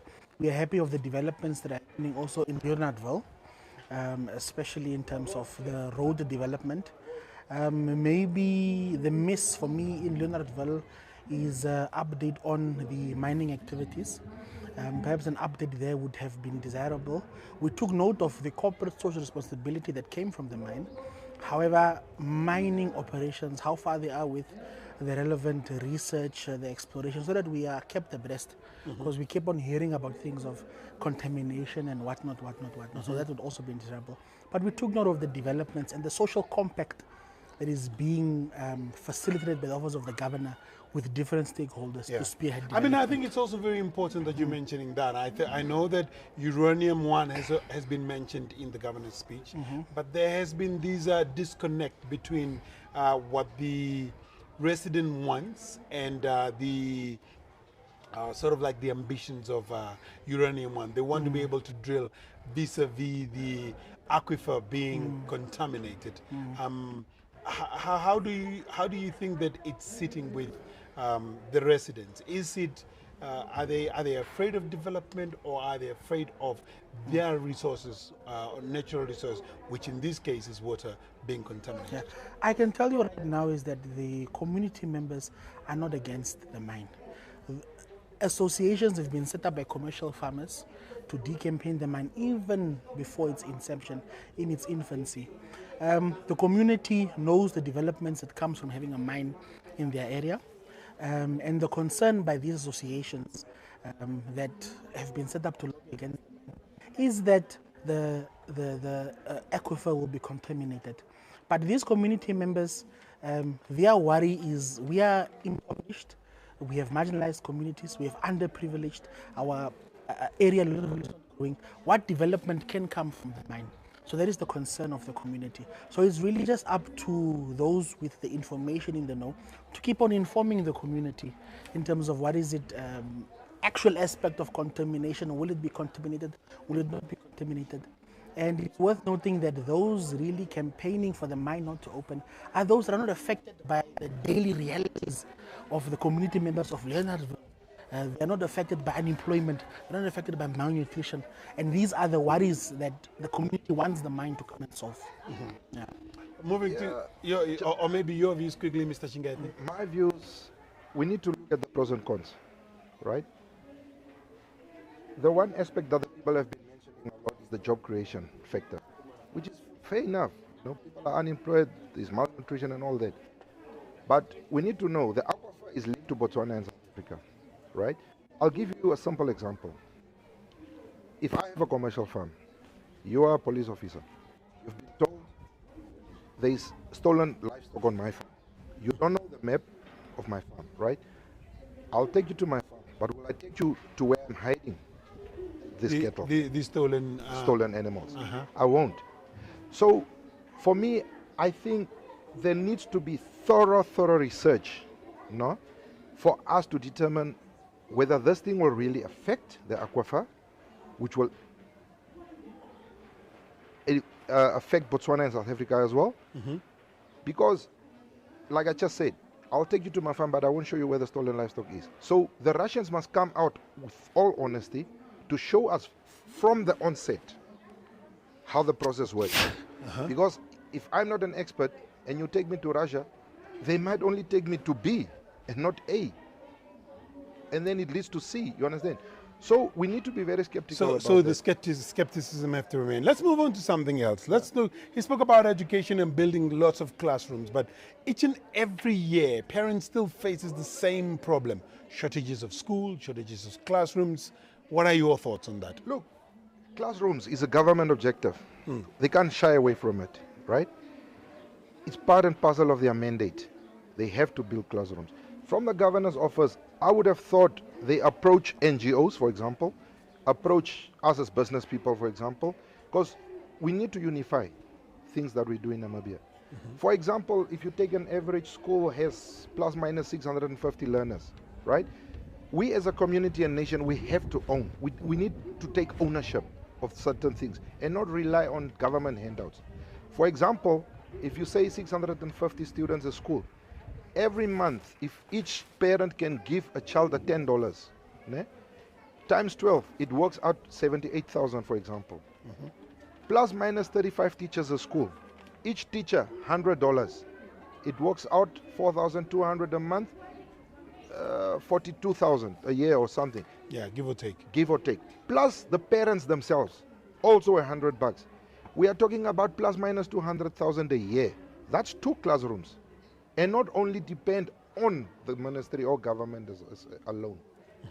So what you're saying that there is the responsibility on the government or the Ministry of Education to be able to build the classrooms should be there, but more still needs to be done. Yes, the whole nation, we need to stand up for this. And I applaud my brother King Tidi for the work that he wants to do from Ogahanja to Ventu. It's purely for building classrooms. I really applaud him for that. And we need to stand up as a nation if we want to grow out. Because look, if you look at Scandinavian countries, they look at two key factors, health and education.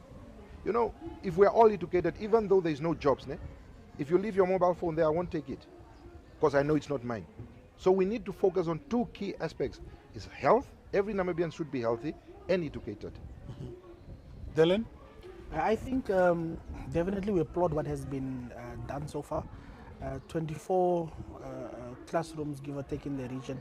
It's just but a drop in the ocean. And I agree in the sense that there should be more social connectivity by the parents and by the schools. But in as that, also Ministry of Education must re-look at its budgeting process. It must divert money away from unnecessary spending and commit to building these classrooms. Because having one child not access school because of a classroom, just look at how setback the child will now have, not having access to education, not having access to educational mobility. Children are being marginalized and will become underprivileged because of that. I think the ministry always receiving the largest chunk, not knowing that most of those chunks just go to salaries. But there really needs to be proper planning and a proper infrastructure plan that needs to come from the ministry that will heed to this call. We have plus minus 54 schools in the region, and majority of those schools are schools that serve underprivileged community. So even at times calling on these parents and calling on the teachers to bring their part, it's sort of adding an extra burden because they're already dealing with an array of challenges in those areas. Malnourishment is another one that has been mentioned. The governor's office is doing the most that they want. They want to do soup kitchens and so on. But the question is that, is this sustainable? Will these be able to tackle the root of the problem? Or are we just going to be scratching the surface, have a soup kitchen in one soup kitchen each in every constituency, but then leave another part of that very same constituency with young children malnourished? You see, malnutrition is a very dangerous aspect of life. I really applaud the governor and the governor's office, what they are really trying, especially a glass per child. But we can never take malnutrition from government handouts. For example, the relief that has been going on, you get a 20 kg, a can of fish, cooking oil, that's like every 3 months. A can of fish will only be consumed once, then it's gone. So we need sustainability methods. We are impoverishing our own government by these handouts. And the people has created a dependency and entitlement syndrome. We need to get away with this.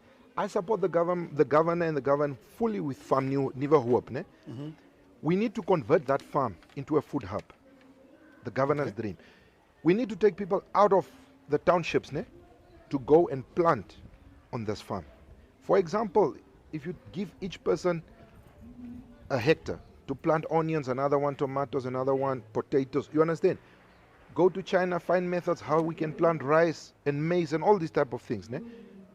In highness, you create employment because this person can be incentivized by the government, a small portion. But more so, they can still eat from this garden.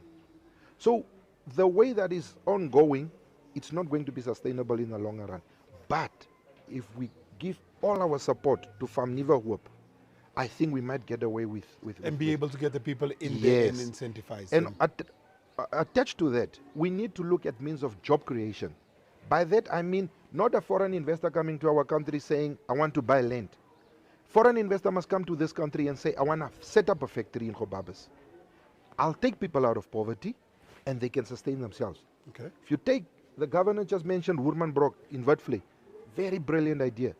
But that shop will never be sustained if people are not working. It goes back to Witfley meat or abattoir. If we reopen that, if the copper works, people will have money. they can sustain that Woolman-Brock. Okay. I've just gotten word from my director that our interviews are very much short-lived, but I also wanted to look at other developments that we've had quickly, really. Road infrastructure, we can see, you've mentioned the Shinene Point in case, whereby a lot of things are going there, abattoirs or even retailers and shops and all these other things. Will they have an effect on urban rural or rural urban migration? No, definitely so. If you look at Ochinene, it's a predominantly or shared town, as your speaking place. And if you went there 10 years ago, that is what you would have observed. If you go to Ochinene now, you find a diverse of languages. It is almost as mixed as Khobabas. And definitely the rural urban migration aspect has already come into play in areas such as Ochinene. It's just now for the town to continue being innovative in its development process, not to then reach a point of stagnation where they then cannot accommodate the urban rural migration growth that is happening to it. So definitely roads is one aspect, but roads, very difficult to measure in terms of impact, but easy to measure in terms of temporary job creation and so forth for the people that actually build the road. But definitely roads is one aspect that must come to town, but we must plan further than that. Now that the road is there, now that the road has passed Aminus, now that the road has passed Ochinene, what are the other forms of tangible developments can we lobby for to ensure that the town grows? Because having a road, but having no means of manufacturing, having no means of industrialization, it's not going to help the town. Okay. Yeah. See, let's just to add on to my Yes, colleague. quickly, please. Yeah, I seem to differ also at times. Development brings positives and it brings negatives. We should bear in mind, Khobabas is the capital of Omaheke, which is the region. If you bring a lot of development to Ochinene, what are you going to do to the capital of the region? You're going to kill it. This is gateway to SADC. So this town needs to be, we need to be very cognizant of the developments of Ochinene, because Are you saying that the development in the other constituencies in the region should not be at a fast pace because it'll disadvantage the capital of the region? 100%, because if you look at the development that is taking place in Ochinene, it's going to come to par with Khobabas. And once you do that, you kill the capital of the region. So we need the basic needs there in the constituencies, but we need to maintain the capital of the region. So we need to be very careful and skeptical as to what we are doing with developments in constituencies. Gentlemen, I'm so sorry that our conversation was short-lived, but thank you so much for really coming on to the sofa and trying to dissect as to what the governor has said. Thank you so much. Dylan Mukaroli and Blackie Shingaite here in Khobabes, just going through what the governor of Omaheke region, Pijoo Nganate, had just said. With those few words, I'm told that we have to cross over now to our studio in Windhoek, and that was that from Omaheke region, State of the Region Address. Bye-bye.